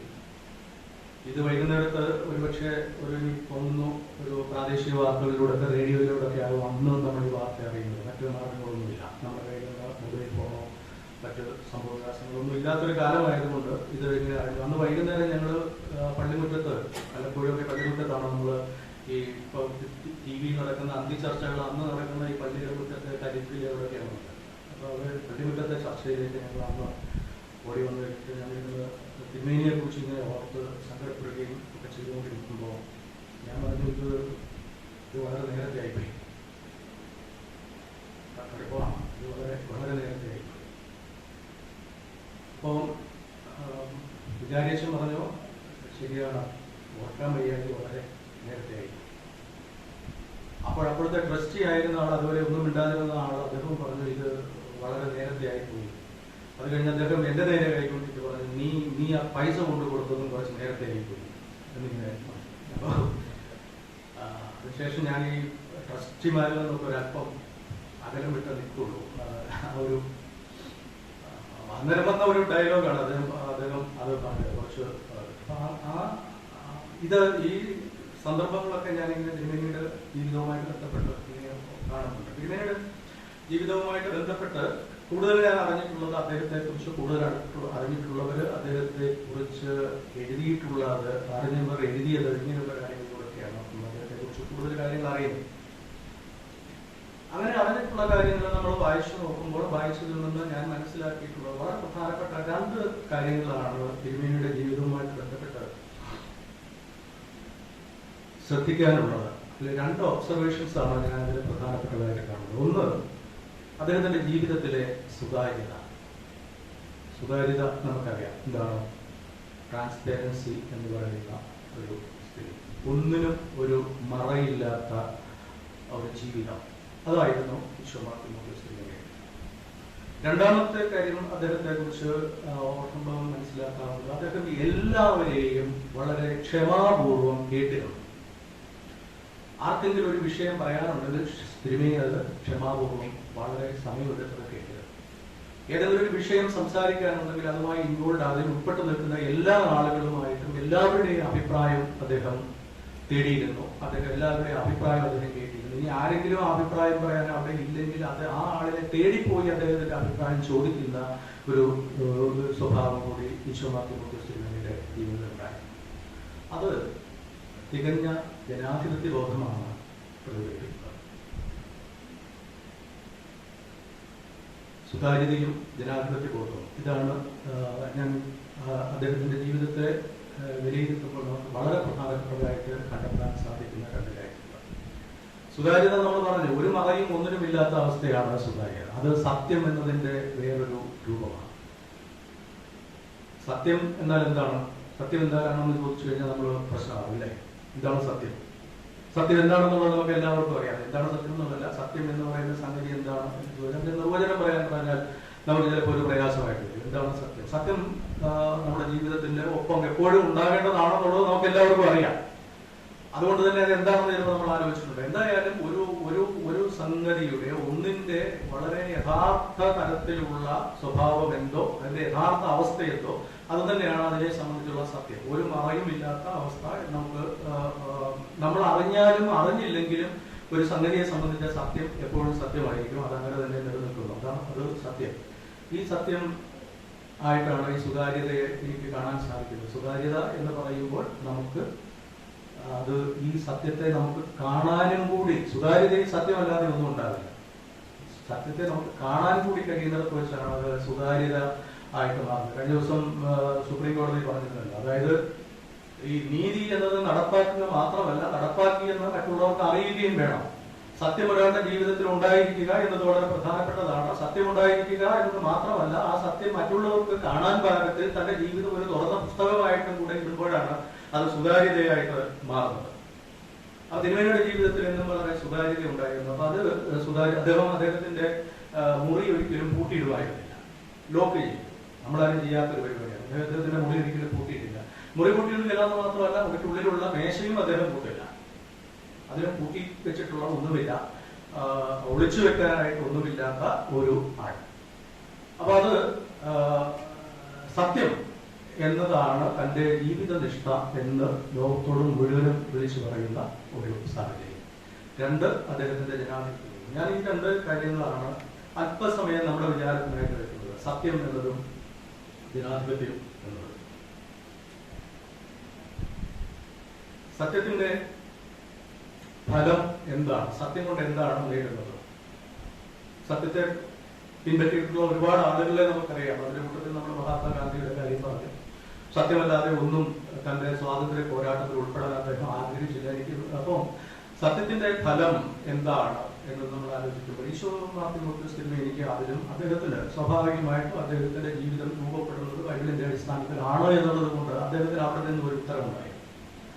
ആ ഉത്തരം ബൈബിളിലെ ഒരു വാക്യമാണ്, സത്യം നിങ്ങളെ സ്വതന്ത്രരാക്കും. The truth shall make you free. ഈ കോളേജിന്റെ മോട്ടോ എന്താണ്? Let your lights shine. Let your lights shine. ഞാൻ ഡിഗ്രിക്ക് പഠിച്ച ബിഷപ്പ് കോളേജിന്റെ motto the truth shall make you free എന്ന് പറയും. അപ്പൊ അപ്പോഴാണ് നമ്മൾ ഈ വാക്യം ശ്രദ്ധിക്കുന്നത്, truth shall make you free. സത്യം നിങ്ങളെ സ്വതന്ത്രരാക്കണം. എന്താണ് ഇതിന് അടങ്ങിയിരിക്കുന്നത് എന്നൊന്നും അന്ന് ആലോചിച്ചിട്ടൊന്നുമില്ല. ഒരുപാട് കാലം കഴിഞ്ഞതിന് ശേഷം മാത്രമേ പിന്നീട് ആ വാക്യത്തെ സംബന്ധിച്ച് നമുക്കൊരു വെളിച്ചം കിട്ടിയിട്ടുള്ളൂ. സത്യം നിങ്ങളെ സ്വതന്ത്രരാക്കും. അപ്പോൾ സത്യത്തിന്റെ ഫലം എന്താണ് എന്നതിനെ സംബന്ധിച്ച ഉത്തരം ഈശോമാർത്തിമോസിന് അതായിരുന്നു, സത്യം നമ്മളെ സ്വതന്ത്രരാക്കും. സത്യത്തിന്റെ ഫലം എന്താണ്? സത്യത്തിന്റെ ഫലം സ്വാതന്ത്ര്യമാണ്. ഈ സ്വാതന്ത്ര്യം നമുക്ക് വളരെ പ്രധാനപ്പെട്ടതാണ് ജീവിതത്തിൽ നമുക്ക് എത്രത്തോളം പ്രധാനപ്പെട്ടതാണെന്ന് നമ്മൾ ആലോചിക്കേണ്ട ഒരവസ്ഥയുണ്ട്. പ്രത്യേകിച്ചും ഈ എന്താ പറയുക, ഒരു ഈ കോളേജുകളില് വിദ്യാർത്ഥികളില് അധ്യാപകരില് അങ്ങനെയൊക്കെയുള്ള ഒരു വിഭാഗത്തിൽ ഒരു സമൂഹത്തെ രൂപപ്പെടുത്തിയെടുക്കുന്ന ബൗദ്ധിക മണ്ഡലം എന്ന് പറയുന്നത് ഈ കലാലയങ്ങളൊക്കെയാണ്. അപ്പൊ അവിടെ ഇത്തരം ചിന്തകൾ തീർച്ചയായിട്ടും ഉണ്ടാകണം. എന്താണ് സ്വാതന്ത്ര്യം? സ്വാതന്ത്ര്യം നമ്മൾ അനുഭവിക്കുന്നുണ്ടോ? എന്താണ് ജനാധിപത്യം? ജനാധിപത്യത്തിന്റെ ഇപ്പോഴത്തെ അവസ്ഥ എന്താണ്? നമുക്കൊക്കെ ഇത് ആലോചിക്കാൻ ഒരു സമയം കിട്ടുന്നുണ്ടോ? നമ്മൾ എത്രത്തോളം ആലോചിക്കുന്നുണ്ടെന്ന് എനിക്കറിയില്ല. എന്റെ ഈ വിദ്യാഭ്യാസ കാലം പുറകോട്ട് നമ്മൾ ആലോചിച്ച് നോക്കുമ്പോൾ സ്കൂളിലോ അല്ലെങ്കിൽ കോളേജിലോ അങ്ങനെ ഒരു വിചാരം ഉണ്ടാകാനുള്ള ഒരു സാഹചര്യങ്ങൾ ഉണ്ടായിരുന്നതായിട്ട് എനിക്ക് തോന്നുന്നില്ല. ആരും ഇതിനെ കുറിച്ചൊന്നും പറഞ്ഞിട്ടില്ല. സ്കൂളിൽ പഠിക്കുന്ന അല്പകാലം സിവിക്സ് പഠിക്കുന്ന സമയത്ത് നമ്മൾ അല്പം ഇതിനെ കുറിച്ച് ലോക്സഭ, രാജ്യസഭ, പിന്നെ പാർലമെന്റ് സ്പീക്കർ എന്നൊക്കെ പറഞ്ഞ് കുറെ ആളുകളുടെ ഐക്കണുകൾ വെച്ചിട്ടുള്ള ഒരു ചിത്രം, ഒരു ഗ്രാഫിക്സ് എന്നതിനപ്പുറത്തേക്ക് പിന്നീട് നമ്മൾ ജനാധിപത്യത്തെ കുറിച്ച് എന്ത് ചിന്തിക്കുന്നു, സ്വാതന്ത്ര്യത്തെ കുറിച്ച് എന്ത് ചിന്തിക്കുന്നു എന്നുള്ളത് ബാക്കി കിടക്കുന്ന ഒരു ചോദ്യമാണ്. സ്വാതന്ത്ര്യം എന്താണ് എന്നതിനെ കുറിച്ചും. അപ്പൊ സത്യത്തിന്റെ ഫലം സ്വാതന്ത്ര്യമാണ് എന്ന് ക്രൈസ്റ്റ് പറയുമ്പോൾ സ്വാതന്ത്ര്യം എന്നത് വളരെയധികം ആഗ്രഹിച്ചിരുന്ന ഒരുപറ്റം ആളുകളോടായിരിക്കും അദ്ദേഹം സംസാരിക്കുമ്പോൾ അത് പറഞ്ഞത്. ആയിരിക്കും എന്ന് നമ്മൾ ഊഹിക്കേണ്ട കാര്യമില്ല. അങ്ങനെയാണ്. റോമാ സാമ്രാജ്യത്തിന്റെ അധിനിവേശത്തിന്റെ പിടിയിൽ പെട്ടുകിടന്നിരുന്ന പാലസ്തീനിലെ ഒരുപറ്റം ജനങ്ങളോട് അദ്ദേഹം പറയുന്നു, നിങ്ങൾക്ക് സ്വാതന്ത്ര്യം കിട്ടും. എന്തു വേണം? സത്യം പുലർത്തണം. സത്യം നിങ്ങളിൽ ഉണ്ടെങ്കിൽ നിങ്ങൾക്ക് സ്വാതന്ത്ര്യം കിട്ടും. നമ്മൾ വളരെ കുസൃതികളും വികൃതികളുമായ ചില കുട്ടികളോട് പറയും നീ അടങ്ങിയിരുന്നാൽ നിനക്ക് ബിരിയാണി വാങ്ങിത്തരാം. അടങ്ങിയിരുന്നാൽ ബിരിയാണി വാങ്ങിത്തരാമെന്ന് പറയുമ്പോൾ ഇവർ അടങ്ങിയിരിക്കും, അല്ലെങ്കിൽ അവൾ അവിടെ അടങ്ങിയിരിക്കും. അപ്പോൾ ഇതൊരു വലിയ പ്രതീക്ഷയാണ്. ഇത് നമ്മൾ ആസ്വദിക്കുന്നതും നമുക്ക് പ്രധാനമായി തോന്നുന്ന ഒരു കാര്യമാണ് ഈ ബിരിയാണി എന്നതുകൊണ്ട്. ബിരിയാണി കിട്ടുമെങ്കിൽ അടങ്ങിയിരിക്കാം എന്ന് പറയുന്നത് ഒരു പറയാണ്. സ്വാതന്ത്ര്യം കിട്ടുമെങ്കിൽ, സ്വാതന്ത്ര്യം കയ്യിൽ വരുമെങ്കിൽ സത്യം പുലർത്താം എന്ന് നമുക്ക് തീരുമാനിക്കാം. നിങ്ങൾ അങ്ങനെ തീരുമാനിക്കണം. നിങ്ങൾ സത്യത്തിൽ തന്നെ ഉറച്ചു നിന്നാൽ നിങ്ങൾക്ക് സ്വാതന്ത്ര്യം കിട്ടും എന്നതാണ് ആ വാക്യം അവിടെ വെളിവാക്കുന്നത്. അല്ലെങ്കിൽ സത്യത്തിലോ അധിഷ്ഠിതമായിട്ടല്ലാതെ നിങ്ങൾക്കൊരു നല്ല സ്വാതന്ത്ര്യം കിട്ടില്ല. മഹാത്മാഗാന്ധി ഒരുപക്ഷെ ഇത് മനസ്സിലാക്കിയിട്ടുള്ള ഒരാളാണ്. അദ്ദേഹം അതുകൊണ്ടാണ് തന്റെ സ്വാതന്ത്ര്യ പോരാട്ടത്തിൽ സത്യം എന്നത് വളരെ പ്രധാനപ്പെട്ട ഒരു സംഗതിയായിട്ട് അദ്ദേഹം കണക്കിലെടുത്തത്. സത്യാഗ്രഹം എന്നുള്ളതാണ് അദ്ദേഹത്തിന്റെ പ്രധാനപ്പെട്ട സമര ആയുധമായിരുന്നത് നമുക്കറിയാം. എന്താണ് സത്യാഗ്രഹം? സത്യാഗ്രഹം എന്ന് പറഞ്ഞാൽ devotion to truth. Devotion to truth.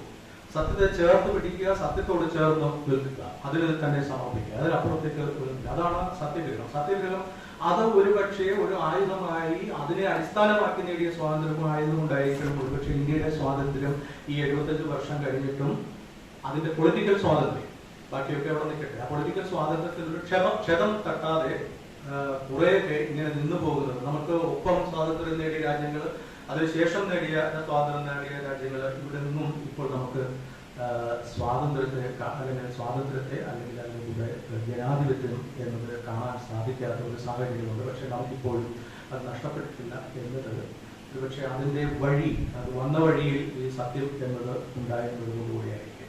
അപ്പൊ ഈ സ്വാതന്ത്ര്യം എന്നത് ജനാധിപത്യത്തിൽ വളരെ പ്രധാനപ്പെട്ട കാര്യമാണ്. സ്വാതന്ത്ര്യം ഉള്ളിടത്ത് മാത്രമേ ജനാധിപത്യം നിലനിൽക്കുള്ളൂ. നമുക്ക് ഓരോരുത്തർക്കും ഓരോ വ്യക്തി ജനാധിപത്യത്തിൽ ഒരു വ്യക്തിയുടെ സ്വാതന്ത്ര്യം വളരെ പ്രധാനപ്പെട്ടതാണ്. അതുതന്നെയാണ് കഴിഞ്ഞ ദിവസം സുപ്രീം കോടതി പറഞ്ഞു. ഓരോ ആളുടെയും സ്വകാര്യതയ്ക്കും അതിൻ്റെതായ പ്രാധാന്യമുണ്ട്. സ്വകാര്യതയ്ക്ക് വേണ്ടിയുള്ള ഒരു സ്വാതന്ത്ര്യമുണ്ട്. ആ സ്വാതന്ത്ര്യം ആരെങ്കിലും കയറിയിട്ട് ഏതെങ്കിലും സോഫ്റ്റ്വെയർ വെച്ച് ഒരാളുടെ മൊബൈൽ ഫോണിൽ കയറിയിട്ട് അത് തുറന്നെടുക്കാനായിട്ട് പാടില്ല. അത് ചെയ്യുന്നത് ശരിയല്ല. അതിനെ സംബന്ധിച്ച് ഗവൺമെന്റിന് കൃത്യമായ മറുപടി ഇല്ലാത്തതുകൊണ്ടാണ് കോടതി ഒരു അന്വേഷണ കമ്മിറ്റിയെ ഇപ്പോൾ നിയോഗിച്ചിരിക്കുന്നത്. അത് അത്തരം ആ ഒരു പ്രശ്നം, ഇത് ഒരാളുടെ സ്വാതന്ത്ര്യം ഹനിക്കുന്ന രീതിയിലുള്ള ഒരു കാര്യവും ഭരണകൂടത്തിൽ നിന്ന് ഉണ്ടാകാൻ പാടില്ല. അത് ജനാധിപത്യത്തിന് വിരുദ്ധമാണ്. അപ്പോൾ ജനാധിപത്യത്തിൽ ഈ സ്വാതന്ത്ര്യം എന്ന് പറയുന്നത് വളരെ പ്രധാനപ്പെട്ട ഒരു കാര്യമാണ്. ഇവിടെയാണ് സ്വാതന്ത്ര്യവും സത്യവും തമ്മിലുള്ള ഒരു ബന്ധം വരുന്നത്. സത്യമില്ലാതെ സ്വാതന്ത്ര്യമില്ല. സത്യമില്ലാതെ കിട്ടുന്ന, നമ്മൾ അനുഭവിക്കുന്നു എന്ന് വിചാരിക്കുന്ന സ്വാതന്ത്ര്യം യഥാർത്ഥ സ്വാതന്ത്ര്യമല്ല എന്നും കൂടെ നമുക്ക് ഇതിനോട് ചേർന്ന് മനസ്സിലാക്കേണ്ടതായിട്ടുണ്ട്. ഇപ്പൊ നമ്മളിത് പറയുന്നു, നമുക്ക് സ്വാതന്ത്ര്യമുണ്ട് എന്ന് നമ്മൾ ഉറപ്പിച്ച് പറയുകയും നിങ്ങളുടെ സമൂഹത്തിൽ സ്വാതന്ത്ര്യമുണ്ട്, സമൂഹത്തിൽ സത്യമുണ്ടോ എന്ന് ചോദിച്ചു കഴിഞ്ഞാൽ നമ്മുടെ ഒരു മറുപടി എന്തായിരിക്കും? എത്രത്തോളം സത്യം? നമ്മുടെ ഓരോരുത്തരുടെയും പ്രവർത്തനത്തില്, ജീവിതത്തിലെ ഇടപാടുകളിലുള്ള സത്യം എത്രത്തോളമാണ്? ഒരു സമൂഹം എന്നുള്ള നിലയ്ക്ക് നമ്മുടെ ഇടപാടുകളിലുള്ള സത്യം എത്രത്തോളമാണ്? സമൂഹം എന്നുള്ള നിലയ്ക്ക് നമ്മൾ പരസ്പരമുള്ള ഇടപാടുകൾ, അല്ലെങ്കിൽ ഒരു രാജ്യത്തിന്റെ ഇടപാടുകളിലുള്ള സത്യം എത്രത്തോളമാണ്, അത് സംബന്ധിച്ച ഒരു അന്വേഷണം നമ്മൾ നടത്തുമ്പോൾ നമുക്ക് സ്വാതന്ത്ര്യമുണ്ട് എന്ന് പറയുന്നത് പോലെ സത്യമുണ്ട് എന്ന് നമുക്ക് പറയാൻ സാധിക്കണം. സത്യമില്ലാത്തടത്ത് പക്ഷേ സ്വാതന്ത്ര്യമുണ്ട് എന്ന് നമ്മൾ വിചാരിക്കുന്നത് അതൊരു വൈരുദ്ധ്യമാണ്. സത്യമില്ലാതെ നിങ്ങൾക്ക് സ്വാതന്ത്ര്യം ലഭിക്കില്ല. അപ്പൊ ഈ സത്യം എന്ന് പറയുന്നതിനെ സംബന്ധിച്ച ഒരു ചിന്ത അത് സ്വാതന്ത്ര്യവുമായിട്ടും ജനാധിപത്യവുമായിട്ട് ബന്ധപ്പെട്ട് തന്നെയാണ് മുന്നോട്ട് പോകേണ്ടത് എന്ന് വരുമ്പോഴാണ് നമ്മൾ ഈ പുതിയ കാലത്തെ ഒരു കോയിനേജ് നിങ്ങളുടെയൊക്കെ ശ്രദ്ധയിൽപ്പെട്ടിട്ടുള്ള ഒരു സംഗതിയായിരിക്കും. എന്താണ് നമ്മുടെ ചർച്ചയിൽ വന്നിരിക്കുന്ന പോസ്റ്റ് ട്രൂത്ത് എന്ന് പറയുന്ന ഒരു സംഗതി. എന്താണ് പോസ്റ്റ് ട്രൂത്ത്? പോസ്റ്റ് ട്രൂത്ത് സത്യാനന്തര കാലം, ദ പോസ്റ്റ് ട്രൂത്ത് ഈറ എന്ന് നമ്മളിപ്പോൾ ജീവിക്കുന്ന ഈ കാലത്തെ പോസ്റ്റ് ട്രൂത്ത് ഈറ എന്ന് വിളിക്കുന്നു, സത്യാനന്തര കാലം എന്ന് വിളിക്കുന്നു. എന്തുകൊണ്ട് അത് അങ്ങനെയായി തീർന്നിരിക്കുന്നു? ഇത് 2014 ഓക്സ്ഫോർഡ് ഡിക്ഷണറിയിൽ ഈ പോസ്റ്റ് ട്രൂത്ത് എന്ന് പറയുന്ന പ്രയോഗം ഒരു വാക്കായിട്ട് കടന്നിട്ടുണ്ട്. 2016 പ്രാധാന്യം എന്താണ്? ലോകത്തെ രണ്ട് പ്രധാന കാര്യങ്ങൾ അതിനോട് പിന്നാലെയാണ് ഈ 2016 പോസ്റ്റ് ട്രൂത്ത് എന്ന വാക്ക് ഓക്സ്ഫോർഡ് ഡിക്ഷണറിയിൽ കടന്നത്. അതൊന്ന് UK നടന്ന ബ്രെക്സിറ്റ് എന്ന സംഭവം. ബ്രെക്സിറ്റ് അറിയാമല്ലോ. യൂറോപ്യൻ യൂണിയനിൽ ഇനിയും ബ്രിട്ടൻ തുടരണമോ UK തുടരണമോ എന്നതിന്റെ ഒരു ജനഹിത പരിശോധന, തുടരണം എന്ന് പറയുന്നവരുണ്ട്, തുടരണ്ട എന്ന് പറയുന്നവരുണ്ട്, ഇതിനു വേണ്ടി നടത്തിയ ഒരു ജനഹിത പരിശോധന. ഒരു ജനഹിത പരിശോധന രാവിലെ നടക്കുക. ഈ ജനഹിത പരിശോധന നടക്കുന്നതിന് മുമ്പായിട്ട് ഇതിന് അനുകൂലമായും പ്രതികൂലമായും ദീർഘനാളില് പ്രചാരണ പരിപാടികൾ നടന്നിട്ടുണ്ട്, ക്യാമ്പയിൻസ് നടന്നിട്ടുണ്ട്. അതുപോലെ തൊട്ട് പിന്നാലെയാണ് വന്നത് 2016 അമേരിക്കൻ പ്രസിഡന്റ് തെരഞ്ഞെടുപ്പ്. ഡൊണാൾഡ് ട്രംപും ഹിലാരി ക്ലിന്റണും തമ്മിൽ പ്രസിഡന്റ് പദത്തിലേക്ക് മത്സരിച്ച സംഗതി. ഇതിലും വലിയ തോതിലുള്ള ക്യാമ്പയിൻ നടന്നിട്ടുണ്ട്. അതായത് തീർച്ചയായിട്ടും വിജയത്തിലേക്ക്, ഇത്തരം കാര്യങ്ങളുടെ വിജയത്തിന് മുമ്പ് ഒരു ക്യാമ്പയിൻ എന്ന് പറയുന്നത്, പ്രചണ്ഡമായ ക്യാമ്പയിൻ എന്ന് പറയുന്നത് രാഷ്ട്രീയ അധികാരങ്ങള്, രാഷ്ട്രീയ തീരുമാനങ്ങൾ, രാഷ്ട്രീയ അധികാര സ്ഥാനത്തേക്ക് എത്താനായിട്ട് എപ്പോഴും ഉണ്ടാകും. പ്രചണ്ഡമായ ക്യാമ്പയിനുകൾ ഉണ്ടാകും. ഈ ക്യാമ്പയിനുകളിൽ ഇതിന് രണ്ടിന്റെയും ക്യാമ്പയിനുകളുമായിട്ട് ബന്ധപ്പെട്ട ആലോചനകളിലാണ് വലിയ തോതിൽ പറഞ്ഞത്. ഈ രണ്ട് ക്യാമ്പയിനുകളിലും ഉപയോഗിക്കപ്പെട്ട കാര്യങ്ങൾ അല്ലെ ജനങ്ങളുടെ ഈ ജനാധിപത്യത്തിന്റെ കാതലായി അല്ലെങ്കിൽ ഏറ്റവും പ്രധാനപ്പെട്ട കണ്ണികളായി നിൽക്കുന്ന ജനങ്ങളുടെ മുൻപിൽ അവതരിപ്പിക്കപ്പെട്ട കാര്യങ്ങൾ വസ്തുതാവിരുദ്ധമായ കാര്യങ്ങളാണ് കൂടുതലും അവതരിപ്പിച്ചത്. വസ്തുതകൾ അവതരിപ്പിച്ചതിനേക്കാൾ കൂടുതലായി അവതരിപ്പിക്കപ്പെട്ടത് വസ്തുതാവിരുദ്ധമായ കാര്യങ്ങളാണ്. വസ്തുതാവിരുദ്ധമായ കാര്യങ്ങൾ കൊണ്ടാണ് ഇവരെ എല്ലാം സ്വാധീനിച്ചത്.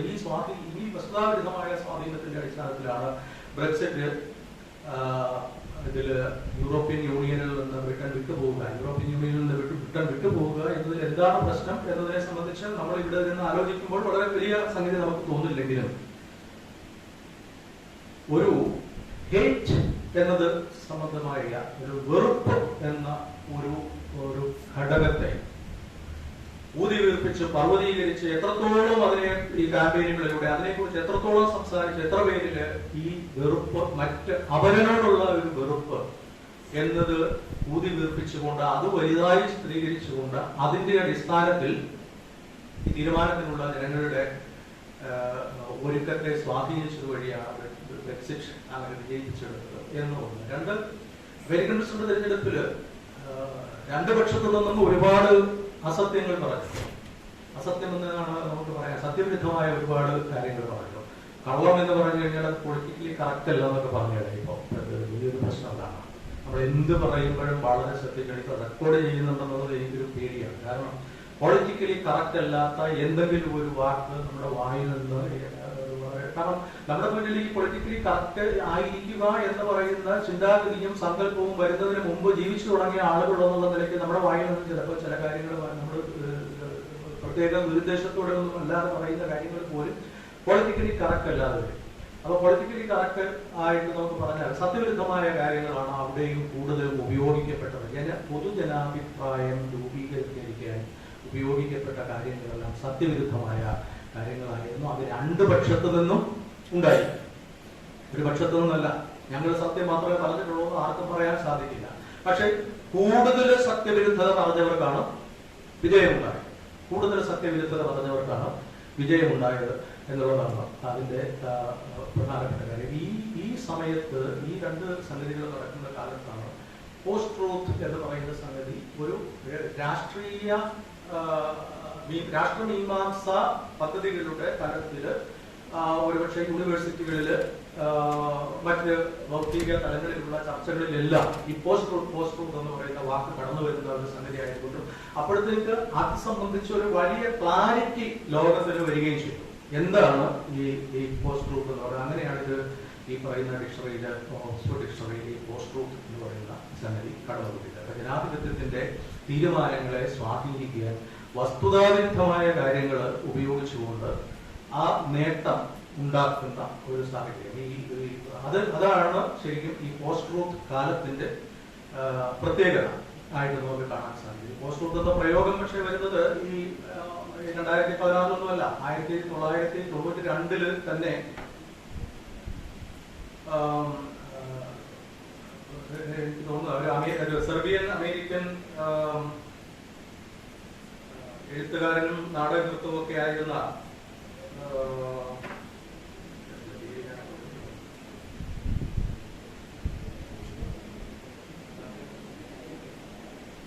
സ്റ്റീവ് ഡെസിക് എന്ന് പറയുന്ന ആളാണ് ഇതാദ്യം ഇതിങ്ങനെ പ്രയോഗിച്ചത്. പോസ്റ്റ് ട്രൂത്ത് നമ്മൾ ജീവിക്കുന്ന അപ്പൊ പോസ്റ്റ് ട്രൂത്ത് എന്ന് പറയുന്ന വാക്ക് അതിന് മുമ്പ് ഉണ്ടായിരുന്നില്ലേ എന്ന് ചോദിച്ചു കഴിഞ്ഞാൽ അതിന് മുമ്പ് ആ വാക്ക് പലയിടത്തൊക്കെ പ്രയോഗിക്കപ്പെട്ടിട്ടുണ്ട്. പക്ഷെ അത് ഈ അർത്ഥത്തിലല്ല ഇപ്പോൾ ഇവിടെ സംഭവിക്കും. പോസ്റ്റ് ട്രൂത്ത് എന്ന് പറയുന്നത് നമ്മൾ പറയില്ലേ, പോസ്റ്റ് വാർ എന്ന് പറഞ്ഞാൽ എന്താണ്?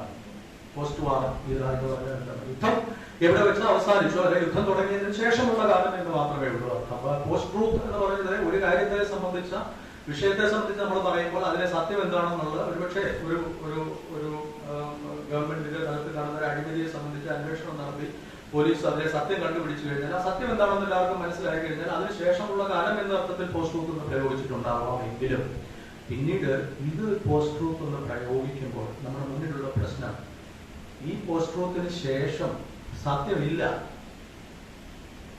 സത്യം നിലനിൽക്കുന്നില്ല. സത്യം അവിടെ വെച്ച് കുഴിച്ചു മൂടപ്പെട്ടിരിക്കുന്നു. സത്യം അവിടെ വെച്ച് സത്യത്തിന്റെ മരണം സംഭവിച്ചിരിക്കുന്നു. അതിനുശേഷമുള്ള ഈ കാലത്ത് നമുക്ക് സത്യം എന്നത് നമ്മുടെ സങ്കല്പത്തിലോ അല്ലെങ്കിൽ സത്യം എന്നത് നമ്മുടെ മനസാക്ഷിയെ ബാധിക്കുന്ന ഒരു കാര്യമായിട്ട് ഒരു കാരണവശാലും നിങ്ങൾ ആലോചിക്കുക തന്നെ വേണ്ട എന്ന തരത്തിലുള്ള ഒരു പഠിപ്പിക്കൽ, അതാണ് ഈ പോസ്റ്റ് ട്രൂത്ത് എന്ന് പറയുന്നത് നമ്മൾ കാണുന്നത്. അപ്പൊ ഈ ഒരുപക്ഷെ 21ാം നൂറ്റാണ്ട് തുടങ്ങുന്ന ഒരു ഘട്ടത്തിൽ അവിടെ വെച്ച് സത്യം എന്നത് നമ്മുടെ വ്യവഹാരങ്ങളിലെ ഒരു പ്രധാനപ്പെട്ട സംഗതി അല്ലാതെ ആയി മാറിയിരിക്കുന്നു. സത്യം എന്നതില്ല എന്നുള്ളൊരു സാഹചര്യം വന്നിരിക്കുന്നു. അതാണ് നമ്മളൊക്കെ ജീവിക്കുന്ന ഈ ലോകത്തില്. ഇത് കേരളത്തിന്റെ ഒരു പ്രശ്നമായിട്ടോ അല്ലെങ്കിൽ ഇന്ത്യയുടെ ഒരു പ്രശ്നമായിട്ടോ മാത്രം നമ്മൾ കാണുന്നതല്ല. ഇതൊരു ലോക വിഷയമായിട്ട് ഈ പോസ്റ്റ് ട്രൂത്ത് എന്നത് മാറിയിരിക്കുന്നു. ഏത് കാര്യത്തിലും ഒരു തീരുമാനം എടുക്കാൻ അല്ലെങ്കിൽ ഈ ജനാധിപത്യത്തിൽ നമ്മൾ വിശ്വസിക്കുന്നു. ജനങ്ങളുടെ ഓരോരുത്തരുടെയും വോട്ട് പ്രധാനമാണ്, ജനങ്ങളുടെ തീരുമാനമാണ് പ്രധാനം. ഈ തീരുമാനത്തിന് മുമ്പ് ഒരു അഭിപ്രായ രൂപവൽക്കരണം നടക്കുന്നുണ്ട്. ഈ അഭിപ്രായ രൂപവൽക്കരണം എന്നത് വസ്തുതാവിരുദ്ധമായ കാര്യങ്ങൾ കൊണ്ട് കള്ളങ്ങളിലൂടെ സാധിക്കാം എന്നതാണ് ഈ പോസ്റ്റ് ട്രൂത്തിന്റെ പഠിപ്പിക്കൽ. ഇതെങ്ങനെയാണ് സാധിക്കുക? പണ്ടും ആളുകൾ കള്ളം പറഞ്ഞിരുന്നില്ലേ? ഇല്ലേ? പണ്ടാളുകൾ കള്ളം പറഞ്ഞിരുന്നു ഉണ്ടാവാം. കള്ളങ്ങളിലൂടെ ചില നേട്ടങ്ങൾ ഉണ്ടാക്കിയിട്ടുണ്ടാകാം. അത് നമ്മൾ ചരിത്രത്തിൽ നോക്കിയാലുണ്ടാവും, ഐതിഹ്യങ്ങളിൽ നോക്കിയാലുണ്ടാവും, പുരാണങ്ങളിൽ നോക്കിയാലുണ്ടാവും. അതൊക്കെ നോക്കിക്കഴിഞ്ഞാൽ ആരെങ്കിലും കള്ളം എന്നതിന്റെ അടിസ്ഥാനത്തിൽ ചില നീക്കങ്ങൾ ഉണ്ടാക്കുന്നത് നമുക്ക് കാണാൻ സാധിക്കും.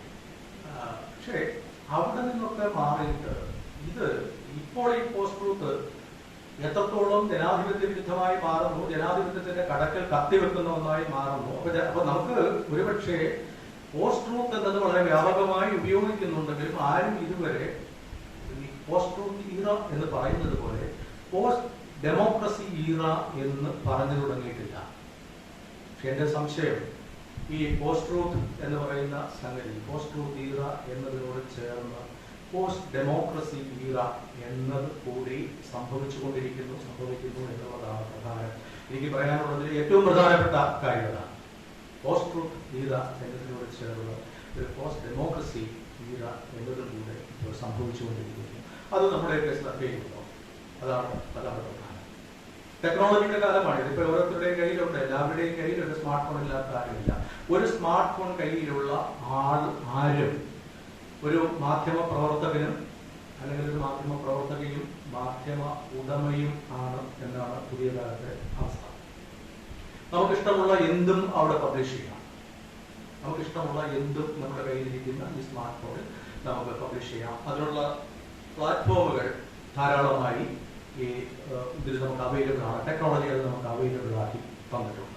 ടെക്നോളജി, എല്ലാ ടെക്നോളജികളെ സംബന്ധിച്ചും ഈ പറഞ്ഞതിലൂടെ സയൻസ് പഠിക്കുന്ന എല്ലാവർക്കും ഉണ്ട്. അതിനോട് ചേർന്ന് ഒരുപാട് ടെക്നോളജികൾ വരുന്നുണ്ട്. ടെക്നോളജിയെ സംബന്ധിച്ച് നമ്മൾ ആലോചിച്ചു കഴിഞ്ഞാൽ എല്ലാ കാലത്തും ഒരു ടെക്നോളജി കണ്ടുപിടിക്കാൻ വേണ്ടി ജീവിതം സമർപ്പിക്കുന്ന ആളുകൾ, ജീവിതം ത്യജിക്കുന്ന ആളുകൾ, അത് മനുഷ്യകുലത്തിന്റെ നന്മയ്ക്ക് വേണ്ടിയാണ് ഓരോ ടെക്നോളജിയും കണ്ടുപിടിച്ചിട്ടുള്ളത്, അല്ലെ? ഓരോ ടെക്നോളജിയും കണ്ടുപിടിച്ചിട്ടുള്ളതല്ല.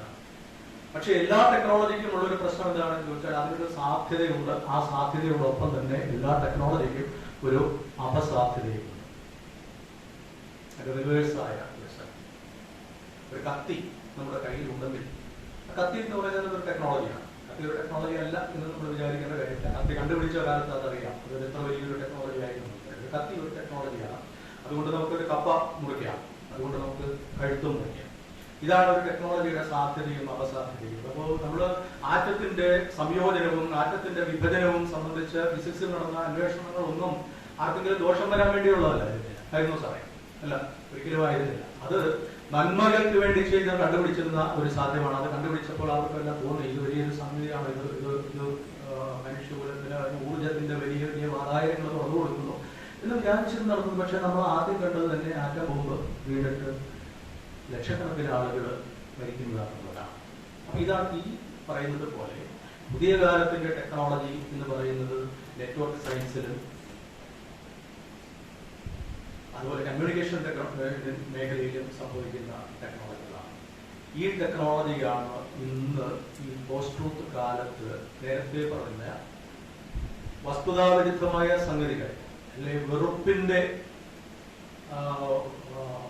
അസത്യങ്ങളുടെ, മറ്റുള്ളവരെ കുറിച്ച് തെറ്റായ കാര്യങ്ങൾ പ്രചരിപ്പിച്ചുകൊണ്ട്, അല്ലെങ്കിൽ എന്തെങ്കിലും ചെറിയൊരു അംശം സത്യമുണ്ടെങ്കിൽ അതിനെ പർവ്വതീകരിച്ച് വലുതാക്കി ആളുകളിലേക്ക് ഇങ്ങനെ നിരന്തരം വിക്ഷേപിച്ചുകൊണ്ടിരിക്കുന്ന കാപ്സ്യൂളുകളായി ഇങ്ങനെ നമുക്ക് കിട്ടിക്കൊണ്ടിരിക്കുന്ന ഒരു അവസ്ഥയിൽ സംഭവിക്കുന്നത് എന്താണ്? നമുക്ക് മറ്റൊന്നും ശ്രദ്ധിക്കാൻ ഒരു സമയവും കിട്ടാത്ത ഒരു സാഹചര്യത്തിലേക്ക് നമ്മളെല്ലാവരും മാറിപ്പോകുന്നു. അപ്പൊ ജനാധിപത്യത്തിന്റെ ഇങ്ങനെ നമ്മളൊക്കെ ചെന്നുവിടുന്നത് ഈ കമ്മ്യൂണിക്കേഷൻ ടെക്നോളജിയുമായിട്ട് അല്ലെങ്കിൽ കമ്മ്യൂണിക്കേഷൻ സയൻസുമായിട്ട് ബന്ധപ്പെട്ട പഠനങ്ങളിൽ ഇപ്പൊ രണ്ട് കാര്യങ്ങൾ ഇടയ്ക്കിടയ്ക്ക് പറയുന്ന രണ്ട് കാര്യങ്ങളുണ്ട്. ഒന്ന് ഫിൽറ്റർ ബബിൾ, രണ്ടാമത്തേത് എക്കോ ചേംബർ. രണ്ടും ഒന്ന് തന്നെയാണ്, രണ്ടിടത്തു നിന്ന് വന്ന രണ്ട് യൂസേജുകളാണെന്ന് മാത്രം. എന്താണ് ഫിൽറ്റർ ബബിളും എക്കോ ചേംബറും?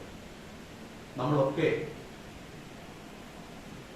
ഈ സ്മാർട്ട് ഫോണിലൂടെ നിരന്തരം വന്നുകൊണ്ടിരിക്കുന്ന നമുക്ക് ഇത് തുറന്ന് നോക്കാൻ ഏത് നിമിഷം നമ്മൾ എടുത്താലും അതിൽ നമുക്ക് കുറെ വിവരങ്ങളുണ്ടാകും. ഇത് ശരിയാണോ തെറ്റാണോ എന്ന് നമുക്ക് അന്വേഷിക്കാൻ നമുക്ക് സമയമില്ല. ആ സമയത്തിന് മുമ്പ് നമുക്ക് വീണ്ടും അടുത്തത് കിട്ടും. അത് വായിച്ചു തീരുന്നതിന് മുമ്പ് അതിനെ സംബന്ധിച്ച് നമ്മുടെ ഒരു കോഗ്നിഷന് എന്തെങ്കിലും ഒരു തീരുമാനം എടുക്കാൻ സാധിക്കുന്നതിന് മുമ്പ് വീണ്ടും അടുത്തത് വരും. ഈ ഒരു രീതിയിൽ ഈ നെറ്റിലൂടെ നിരന്തരം ഈ ക്യാപ്സ്യൂളുകൾ വന്നുകൊണ്ടിരിക്കുന്നു എന്നുള്ള ഒരു അവസ്ഥ വേറൊന്നും നമുക്ക് ചിന്തിക്കാൻ സാധ്യതയില്ല. അവിടെ വെച്ച് നമ്മൾ ഇതിനോട് നിരന്തരം ഒരുപാട് കാര്യങ്ങൾ വരുന്നുണ്ടെങ്കിലും ചിലപ്പോൾ നമുക്ക് താല്പര്യമുള്ള കാര്യങ്ങൾ, നമുക്ക് ഇഷ്ടമുള്ള കാര്യങ്ങൾ എന്ന് നമുക്കല്ല ആസ്വദിക്കാൻ കാണിക്കുന്നത് എന്ന് നമുക്ക് കാര്യങ്ങൾ, അല്ലെ നമ്മുടെ വിശ്വാസ പ്രമാണത്തോട് ചേർന്ന് നിൽക്കുന്ന ചില കാര്യങ്ങൾ ഇതിലൂടെ വരുന്നു എന്ന് പറയുമ്പോൾ നമ്മൾ തീർച്ചയായിട്ടും അത് തന്നെ ഒന്ന് ശ്രദ്ധിക്കും. അത് നമ്മൾ ശ്രദ്ധിക്കുന്നുണ്ടെങ്കിൽ ഇതിന്റെ ഈ പ്ലാറ്റ്ഫോമുകളിലൊക്കെയും അതിനെയൊക്കെ നിയന്ത്രിക്കുന്ന അൽഗോരിതങ്ങൾക്ക് നിങ്ങളുടെ താല്പര്യങ്ങൾ എന്താണ്, നിങ്ങളുടെ ഇഷ്ടം എന്താണ്, നിങ്ങൾ ഏത് രാഷ്ട്രീയ പ്രത്യയശാസ്ത്രം വിശ്വസിക്കുന്ന ആളാണ്, നിങ്ങൾ ഏത് മതവിശ്വാസത്തിൽ ഉൾപ്പെട്ട് നിൽക്കുന്ന ഒരാളാണ്, നിങ്ങൾ എന്ത് തരം ഹോബിയാണ് നിങ്ങൾക്കുള്ളത്, അങ്ങനെയുള്ള എന്ത് കാര്യങ്ങളും ഈ അൽഗോരിതങ്ങൾക്ക് മനസ്സിലാക്കാൻ സാധിക്കും. അവർ പെട്ടെന്ന് അത് തന്നെ നിങ്ങൾക്ക് തുടർച്ചയായി തന്നുകൊണ്ടിരിക്കുകയും ചെയ്യുന്ന ഒരു സാഹചര്യം. അപ്പോൾ അത് തന്നെ തന്നുകൊണ്ടിരിക്കുകയാണെങ്കിൽ പിന്നെ നമ്മൾ അത് തന്നെ ശ്രദ്ധിച്ചുകൊണ്ടിരിക്കുക. അത് തന്നെ, കാരണം നമുക്ക് ഇഷ്ടമുള്ള കാര്യമാണല്ലോ പറയുന്നത്. അപ്പൊ ഞാനൊരു ക്രിസ്ത്യനാണ്, എനിക്ക് ക്രിസ്ത്യൻ താല്പര്യങ്ങളെ മാത്രം വലുതായി കാണിക്കുന്ന കാര്യങ്ങൾ എനിക്ക് കിട്ടിക്കൊണ്ടിരിക്കുന്നു. ഒരാൾ ഹിന്ദുവാണ്, അദ്ദേഹത്തിന്റെ വിശ്വാസ പ്രമാണങ്ങളെ ശക്തീകരിക്കുന്ന രീതിയിലുള്ള കാര്യങ്ങൾ അത് തെറ്റൊന്നുമില്ല, അത് തന്നെ വന്നുകൊണ്ടിരിക്കുന്നു. നമുക്ക് മറ്റൊന്നിലേക്കും ശ്രദ്ധിക്കാൻ സാധിക്കാത്ത വിധം നമ്മൾ ഏതൊരു ആശയത്തെയാണോ നമ്മളൊന്നും ഇഷ്ടപ്പെട്ടു പോയത് അത് തന്നെ നമുക്ക് കിട്ടിക്കൊണ്ടിരിക്കുന്നത്. നമ്മുടെ ഈ താല്പര്യം എന്താണ്? എനിക്ക് റോസാ ചെടി എങ്ങനെയാണ് വളർത്തുന്നത് എന്ന് ഞാൻ ഇന്ന് രാവിലെ യൂട്യൂബിലൊന്ന് നോക്കിക്കഴിഞ്ഞിട്ട് ഫോൺ വെച്ച് ഞാൻ കുളിച്ചിട്ട് തിരിച്ചു വന്നു കഴിയുമ്പോഴത്തേക്ക് 50 ക്യാപ്സ്യൂളുകൾ എനിക്ക് വന്നു കഴിയും. എങ്ങനെ റോസാ ചെടി പരിപാലിക്കാം, നല്ല ഇനം റോസ് ഇവിടെ കിട്ടും എന്ന് പറഞ്ഞാൽ അത് വൈകുന്നേരത്തേക്ക് ആകുമ്പോഴേക്കും 500 എണ്ണമോ 1000 എണ്ണമോ ആയി മാറുന്ന ഒരു സാഹചര്യമുണ്ട്. ഇത് തന്നെയാണ് നമുക്ക് ഇഷ്ടപ്പെടുന്ന ഒരു ആശയത്തിനെ സംബന്ധിച്ച ഒരു പോസ്റ്റ് നമ്മൾ ഒരിക്കൽ തുറന്നു കഴിഞ്ഞാൽ അതുമായി ബന്ധപ്പെട്ട പോസ്റ്റുകൾ മാത്രം നമുക്ക് നിരന്തരമായിട്ട് വന്നുകൊണ്ടിരിക്കുകയും അത് മാത്രം തുറക്കുന്നവരായിട്ട് നമ്മൾ ചെയ്യുമ്പോഴാണ് നമ്മളൊരു ഫിൽറ്റർ ബബിളിൽ ഉൾപ്പെട്ടു പോകുന്നത്. ബയോ ബബിൾ നമ്മളിപ്പോ കാണുന്നുണ്ടല്ലേ, ക്രിക്കറ്റ് കളിക്കാൻ പോകുന്ന കളിക്കാർ കോവിഡ് വരാതിരിക്കാൻ വേണ്ടി അവരെ എല്ലാവരെയും മറ്റാരുമായിട്ട് ഒരു ബന്ധവും ഇല്ലാതെ ഒരു ഏരിയയിൽ നിർത്തിയിരിക്കുകയാണ്. അവര് അവിടെ പോവുക, മുറിയിൽ പോവുക, അവിടെ കളിക്കണം. ഇതിനിടയ്ക്ക് ആരുമായിട്ട് ഒരു ബന്ധവുമില്ല. അവരൊരു കുമിളയ്ക്കുള്ളിലാണെന്നാണ് സങ്കല്പം. അതുകൊണ്ടാണ് അതിനെ ബയോ ബബിൾ എന്ന് വിളിക്കുന്നത്. ഫിൽറ്റർ ബബിൾ അതുപോലെ തന്നെ നമ്മൾ ഓരോരുത്തരും നമുക്ക് കിട്ടുന്ന മെസ്സേജുകൾ ഏതാണോ അതിൽ മാത്രം അഭിനമിച്ചുകൊണ്ട് നമ്മളൊരിടത്തിരിക്കുന്നു. ഈ ബബിള് അതിന്റെ ചുറ്റുമുണ്ട്. അത് ഫിൽറ്റർ ചെയ്ത് നമ്മൾ ശ്രദ്ധിക്കുന്ന കാര്യം മാത്രം നമുക്ക് തരുന്നു. എക്കോ ചേംബർ എന്ന് പറയുന്നത് അത് തന്നെയാണ്. നമ്മളൊരിടത്ത് ഇരിക്കുന്ന ഒരു ചേംബറിനുള്ളിൽ നമ്മൾ ആയി പോകുന്നു.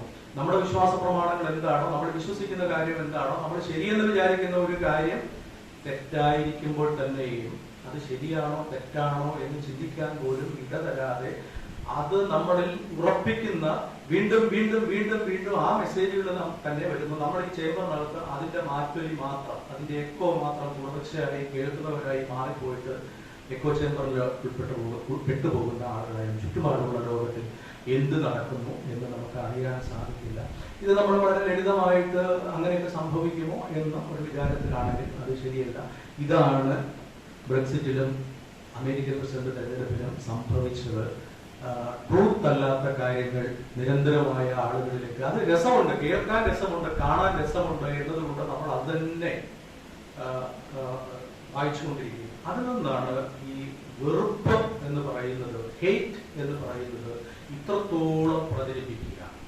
അമേരിക്കൻ പ്രസിഡന്റ് തെരഞ്ഞെടുപ്പ് നമുക്കറിയാം, പുറത്തുനിന്ന് ആളുകൾ പിന്നെ അസൈലം സീക്കേഴ്സ് അല്ലെ മറ്റു നാടുകളിൽ നിന്ന് ഇവിടെ ജോലിക്ക് വരുന്നത്, അത്ര ആളുകൾക്കൊക്കെ എതിരായിട്ടുള്ള നിരന്തരമായി ഇവർ വന്നു കഴിഞ്ഞാലാണ് ഇവരെ ഞാൻ പുറത്താക്കും എന്ന ഒരു മെസ്സേജ് കൊടുക്കുന്ന ആൾക്കാണ് വോട്ട് കിട്ടുന്നത്. അത് അവർ അകറ്റി നിർത്തപ്പെടേണ്ടവരാണ് എന്ന മെസ്സേജ് നമ്മൾ ഉറപ്പിക്കുക.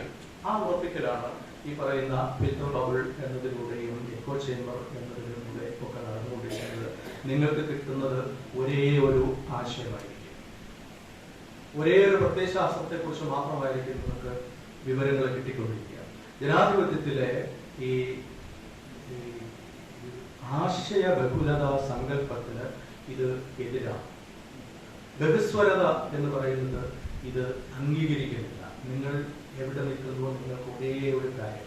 ജനാധിപത്യത്തില് ആശയ ബഹുലത ഇല്ലാതെ, ആശയ ബഹുലതയാണ് ജനാധിപത്യത്തിന്റെ ബ്യൂട്ടി.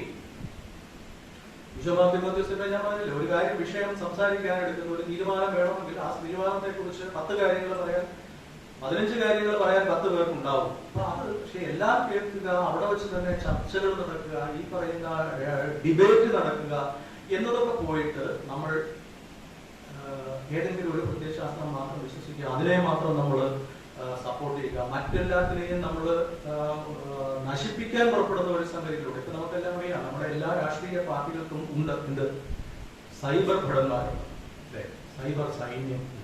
ഈ സൈബർ സൈന്യം എന്താണ് ചെയ്യുന്നത്? ഈ സൈബർ സൈന്യം ചെയ്യുന്നത് ഇത് തന്നെയാണ്. അവര് ആ പ്രത്യയശാസ്ത്രവും ആ രാഷ്ട്രീയ പ്രത്യയശാസ്ത്രത്തെ സംബന്ധിച്ച കാര്യങ്ങളും മാത്രം അത് തന്നുകൊണ്ടിരിക്കുകയും മറ്റ് രാഷ്ട്രീയ കക്ഷികളെ സംബന്ധിച്ച് നിരന്തരമായി കള്ളങ്ങൾ മാത്രം പ്രചരിപ്പിക്കുകയും ചെയ്യുകയും അത് ശരിയാണെന്ന് നമ്മൾ വിശ്വസിച്ചു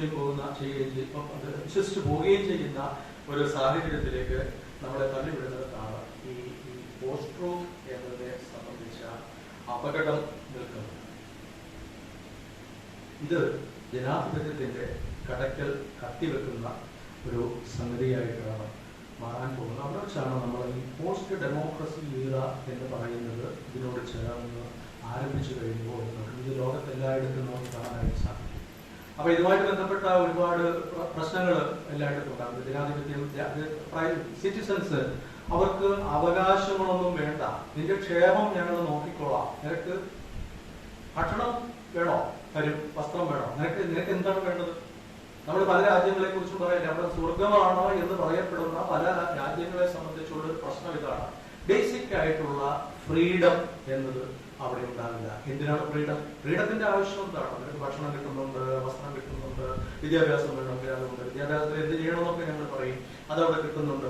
അങ്ങനെയൊക്കെ ഇരിക്കുന്ന സാഹചര്യത്തിൽ നിനക്ക് എന്തിനാണ് സ്വാതന്ത്ര്യം? സ്വാതന്ത്ര്യം കൊണ്ട് നീ എന്ത് ചെയ്യാൻ പോകുന്നു? എന്ത് ചെയ്യാതിരിക്കാൻ പോകും? സ്വാതന്ത്ര്യം നിനക്ക് ആവശ്യമില്ല. എന്തിനാണ് ഈ സ്വാതന്ത്ര്യം? സ്വാതന്ത്ര്യം നിനക്ക് കിട്ടുകയും അത് കഴിഞ്ഞിട്ട് നീ പട്ടിണി കിടക്കുകയും ചെയ്യുന്ന ഒരു സാഹചര്യമാണോ? നിന്റെ ജീവിതാവസ്ഥകളൊക്കെ ഞങ്ങൾ ഉയർത്താം, സ്വാതന്ത്ര്യത്തെ കുറിച്ച് ചോദിക്കാതിരുന്നാൽ മതി എന്ന് പറയുന്ന ഒരു സാഹചര്യത്തിലേക്ക് നമ്മളെ തള്ളിവിടുന്ന ഒരു പ്രശ്നം.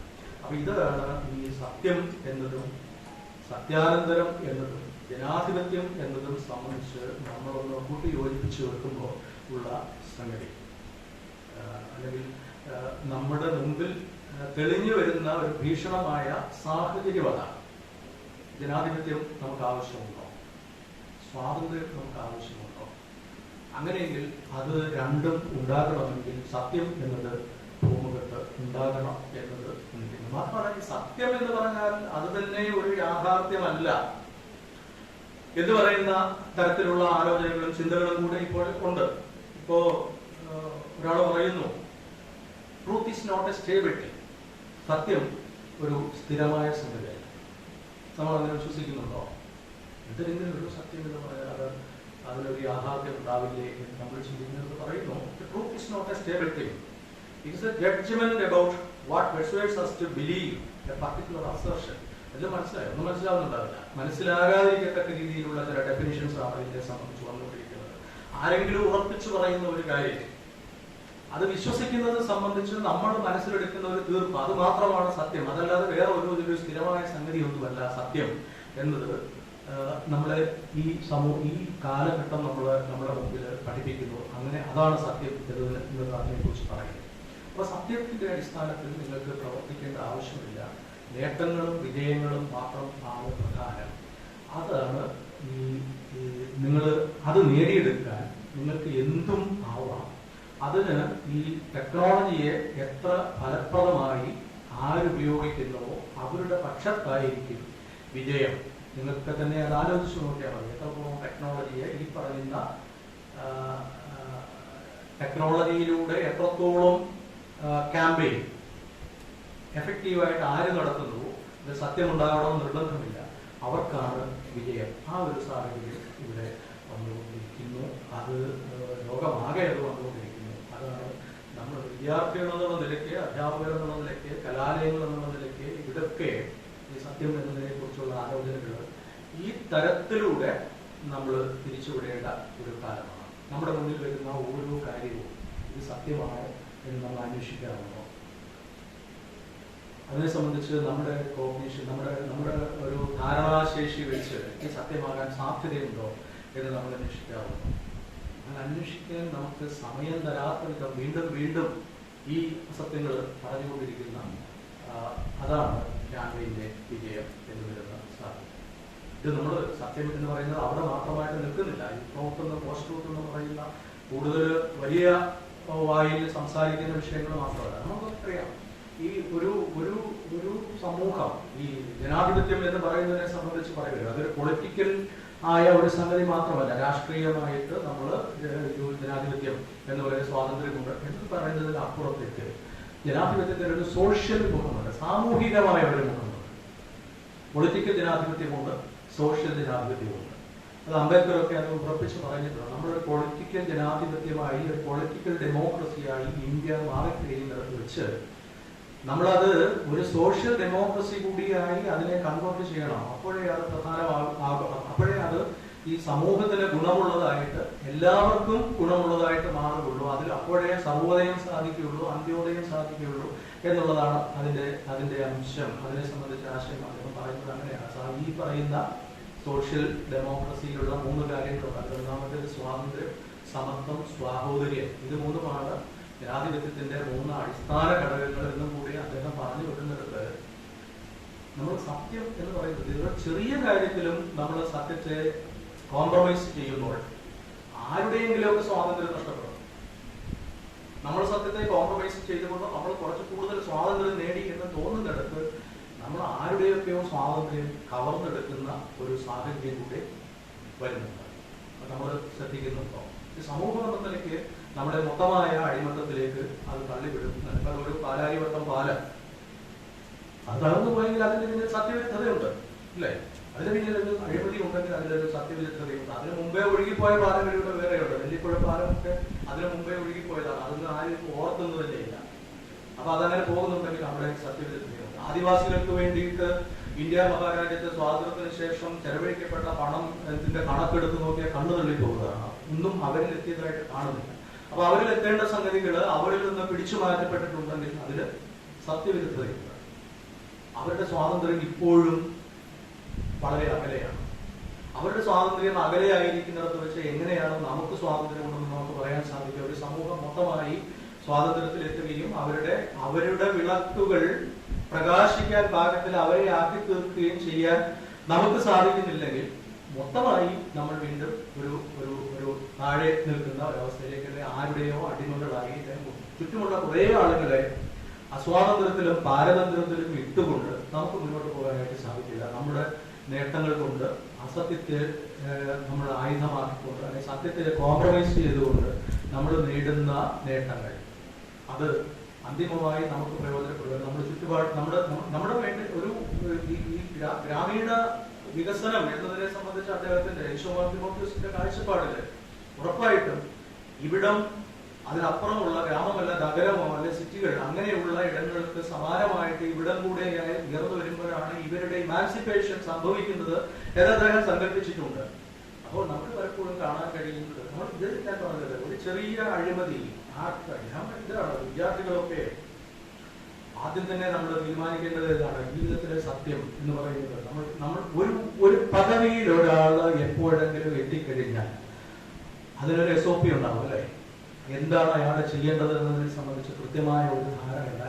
അയാളിൽ നിക്ഷിപ്തമായിരിക്കുന്ന ചില കർത്തവ്യങ്ങൾ അത് കോംപ്രമൈസ് ചെയ്യുമ്പോൾ നമ്മൾ സത്യവിരുദ്ധത പ്രവർത്തിക്കുകയാണ്. ഞാൻ എന്തിനാണ് ഇത് ചെയ്യേണ്ടത്? ഞാൻ എന്തിനത് ചെയ്യണം? അല്ലെങ്കിൽ ഒരാൾക്കൊരു ഒരു ഉപകാരം ഞാൻ എന്തിനു ചെയ്തു കൊടുക്കണം? ഞാനൊരു പൊസിഷനിൽ ഇരിക്കുന്നു, ഞാനൊരു ജില്ലാ കളക്ടറാണ്, ഞാൻ എന്തിനാണ് അത് ചെയ്യുന്നത്? അല്ലെങ്കിൽ ജില്ലാ കളക്ടറായിട്ട് നിന്നുകൊണ്ട് ഞാനൊരു സംഗതിക്ക് ശരിയല്ലാത്ത നിയമവിരുദ്ധമായ ഒരു കാര്യത്തിന് കൂട്ടു നിൽക്കുമ്പോൾ എനിക്ക് 5 കോടി രൂപ കിട്ടുന്ന ഒരു സാഹചര്യം ഉണ്ടെങ്കിൽ ഞാൻ അതിന് കോംപ്രമൈസ് ചെയ്താൽ എന്താണ് തകരാറ് എന്ന് വിചാരിക്കുന്ന ഒരു ചിന്താഗതി നമ്മളെ ഭരിക്കാൻ പാടില്ല. അത് ഈ നാടിന്റെ സ്വാതന്ത്ര്യത്തെ, ചുറ്റുപാടുമുള്ള ഒരുപാട് ജനങ്ങളുടെ സ്വാതന്ത്ര്യത്തെ നശിപ്പിക്കുന്ന ഒരു സംഗതിയായിട്ട് അവിടെ വെച്ച് മാറും എന്നുള്ള കാര്യത്തിൽ സംശയമില്ല.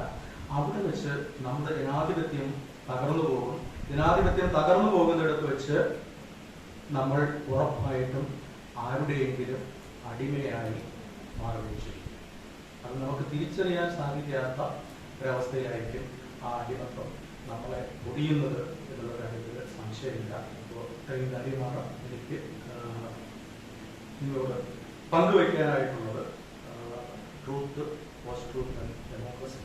ഈ ഡെമോക്രസി എന്നത് ഒരു പോസ്റ്റ് ഡെമോക്രസി ഈരായിലേക്ക് പോകാതെ ജനാധിപത്യത്തെ നിലനിർത്തേണ്ട ഒരു ഉത്തരവാദിത്വം ഓരോ ആളെന്നുള്ള നിലയ്ക്ക് നമുക്ക് ഓരോരുത്തർക്കും ഉണ്ട് എന്നതാണ് നമ്മുടെ ചുറ്റുപാടുകൾ ഇന്ന് നമുക്ക് തരുന്ന സന്ദേശം. അത് ആവർത്തിച്ചുകൊണ്ട് ഞാൻ എൻ്റെ വാക്ക് അവസാനിപ്പിക്കുന്നു.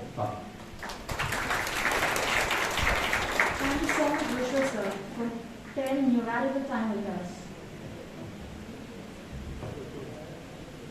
വളരെ മനോഹരമായി ഈ പ്രോഗ്രാം അവസാനിക്കുമ്പോൾ ഇവിടെ സന്നിഹിതരായിരിക്കുന്ന എല്ലാവർക്കും നന്ദി പറയുന്നതിന് വേണ്ടി കോളേജ് സെക്രട്ടറി ആയിരിക്കുന്ന ഡോക്ടർ അൻവർ ഷാഫിയെ ഏറ്റവും സ്നേഹപൂർവ്വം ക്ഷണിക്കുന്നു.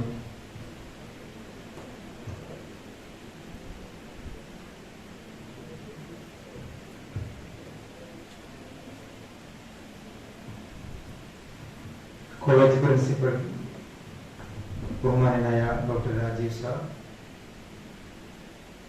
ഇവിടെ അധ്യക്ഷ പ്രഭാഷണം നടത്തിയ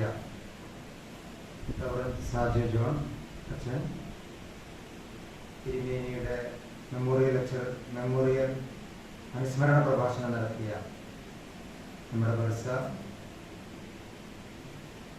ഇന്നത്തെ ചീഫ് ഗസ്റ്റ് PJ ജോഷ, പ്രിയപ്പെട്ട അധ്യാപകരെ, വിദ്യാർത്ഥികൾ,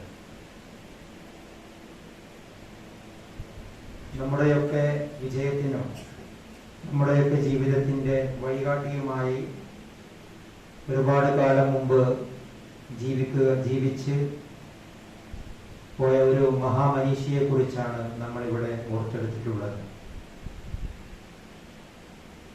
നമ്മളെക്കാളേറെ നമ്മളുടെ കോളേജിന്റെ പുരോഗതിയിലും വിദ്യാർത്ഥികളുടെ ഉന്നമനത്തിലും അദൃശ്യ ലോകത്തിരുന്ന് നമ്മുടെ വിജയം നോക്കിക്കാണുന്ന ഒരു മനുഷ്യന്റെ ജീവിതത്തിലെ ഏടുകളെയാണ് നമ്മളിവിടെ ഓർത്തുകൊണ്ടിരിക്കുന്നത്. നേരത്തെ സാർ സൂചിപ്പിച്ചതുപോലെ ഈ സത്യാനന്തര കാലത്ത് ആ ജീവിതം നമ്മുടെ ജീവിതത്തിന്റെ നാൾ വഴികളിലും വെളിച്ചമാകട്ടെ എന്ന് പ്രാർത്ഥിച്ചുകൊണ്ട് എന്നിൽ അർപ്പിതമായ കർത്തവ്യത്തിലേക്ക് ഞാൻ പ്രവേശിക്കുകയാണ്. ആദ്യമായി വളരെ ചുരുങ്ങിയ സമയത്തിനുള്ളിൽ ഈ സത്യാനന്തര കാലത്തെ സ്വാതന്ത്ര്യത്തെക്കുറിച്ചും ജനാധിപത്യത്തെക്കുറിച്ചും സത്യത്തെക്കുറിച്ചും ഒക്കെ ഓർമ്മപ്പെടുത്തിയ, നമ്മുടെ ക്ഷണം സ്വീകരിച്ച് തിരക്കുകൾക്കിടയിൽ നമ്മോടൊപ്പം ചേർന്ന് നമ്മോട് സംവദിച്ച Malayala Manorama Calicut chief news editor കൂടിയായ ജോഷോ സാറിന് ഈ കമ്മ്യൂണിറ്റിയുടെ പേരിൽ ഞാൻ നന്ദി രേഖപ്പെടുത്തുന്നു. നമ്മോട് അധ്യക്ഷ പ്രഭാഷണം നടത്തിയ കുന്നംകുളം മലബാർ ഡയോസിസിന്റെ സെക്രട്ടറി പ്രിയപ്പെട്ട സാജു ജോണച്ചന് നമ്മളുടെ ഈ കമ്മ്യൂണിറ്റിക്ക് വേണ്ടി ഞാൻ ഹൃദ്യമായി നന്ദി പറയുന്നു. നമ്മളുടെ പ്രിയപ്പെട്ട പ്രിൻസിപ്പൽ, നമ്മളെല്ലാവരെയും ഈ പരിപാടിയിലേക്ക് സ്വാഗതം ചെയ്ത് സംസാരിച്ച സാറിന് ഔപചാരികതയ്ക്ക് വേണ്ടി ഞാൻ നന്ദി രേഖപ്പെടുത്തുന്നു. അതുപോലെ തന്നെ നമ്മുടെ ബർസ ജോർജച്ചന് ഈ കമ്മ്യൂണിറ്റിയുടെ പേരിൽ നന്ദി രേഖപ്പെടുത്തുന്നു. അതിലുപരി നമ്മളുടെ ക്ഷണം സ്വീകരിച്ചെത്തിയ നമ്മളുടെ കോളേജിലെ മുൻ അധ്യാപകർ, അനധ്യാപകർ, അതുപോലെ നമ്മുടെ ക്ഷണം സ്വീകരിച്ചു വന്നെത്തിയിട്ടുള്ള നമ്മളുടെ കോളേജിന്റെ മാനേജ്മെന്റ് കമ്മിറ്റി അംഗങ്ങൾ, അധ്യാപകർ, അനധ്യാപകർ, പ്രിയപ്പെട്ട വിദ്യാർത്ഥി സുഹൃത്തുക്കൾ, എല്ലാവർക്കും ഒറ്റ വാക്കിൽ കൃത്യമായി നന്ദി രേഖപ്പെടുത്തി അധ്യക്ഷന്റെ അനുമതിയോടുകൂടെ നമ്മുടെ പ്രോഗ്രാം അവസാനിച്ചതായി അറിയിക്കുന്നു. എല്ലാ വിദ്യാർത്ഥികൾക്കും പങ്കെടുത്തവർക്കും ഒക്കെ നമ്മളിവിടെ ചായ സജ്ജീകരിച്ചിട്ടുണ്ട്. എല്ലാവരും അത് കഴിച്ചേ പോകാവൂ എന്ന് പ്രിൻസിപ്പൽ ഓർമ്മപ്പെടുത്തുന്നു.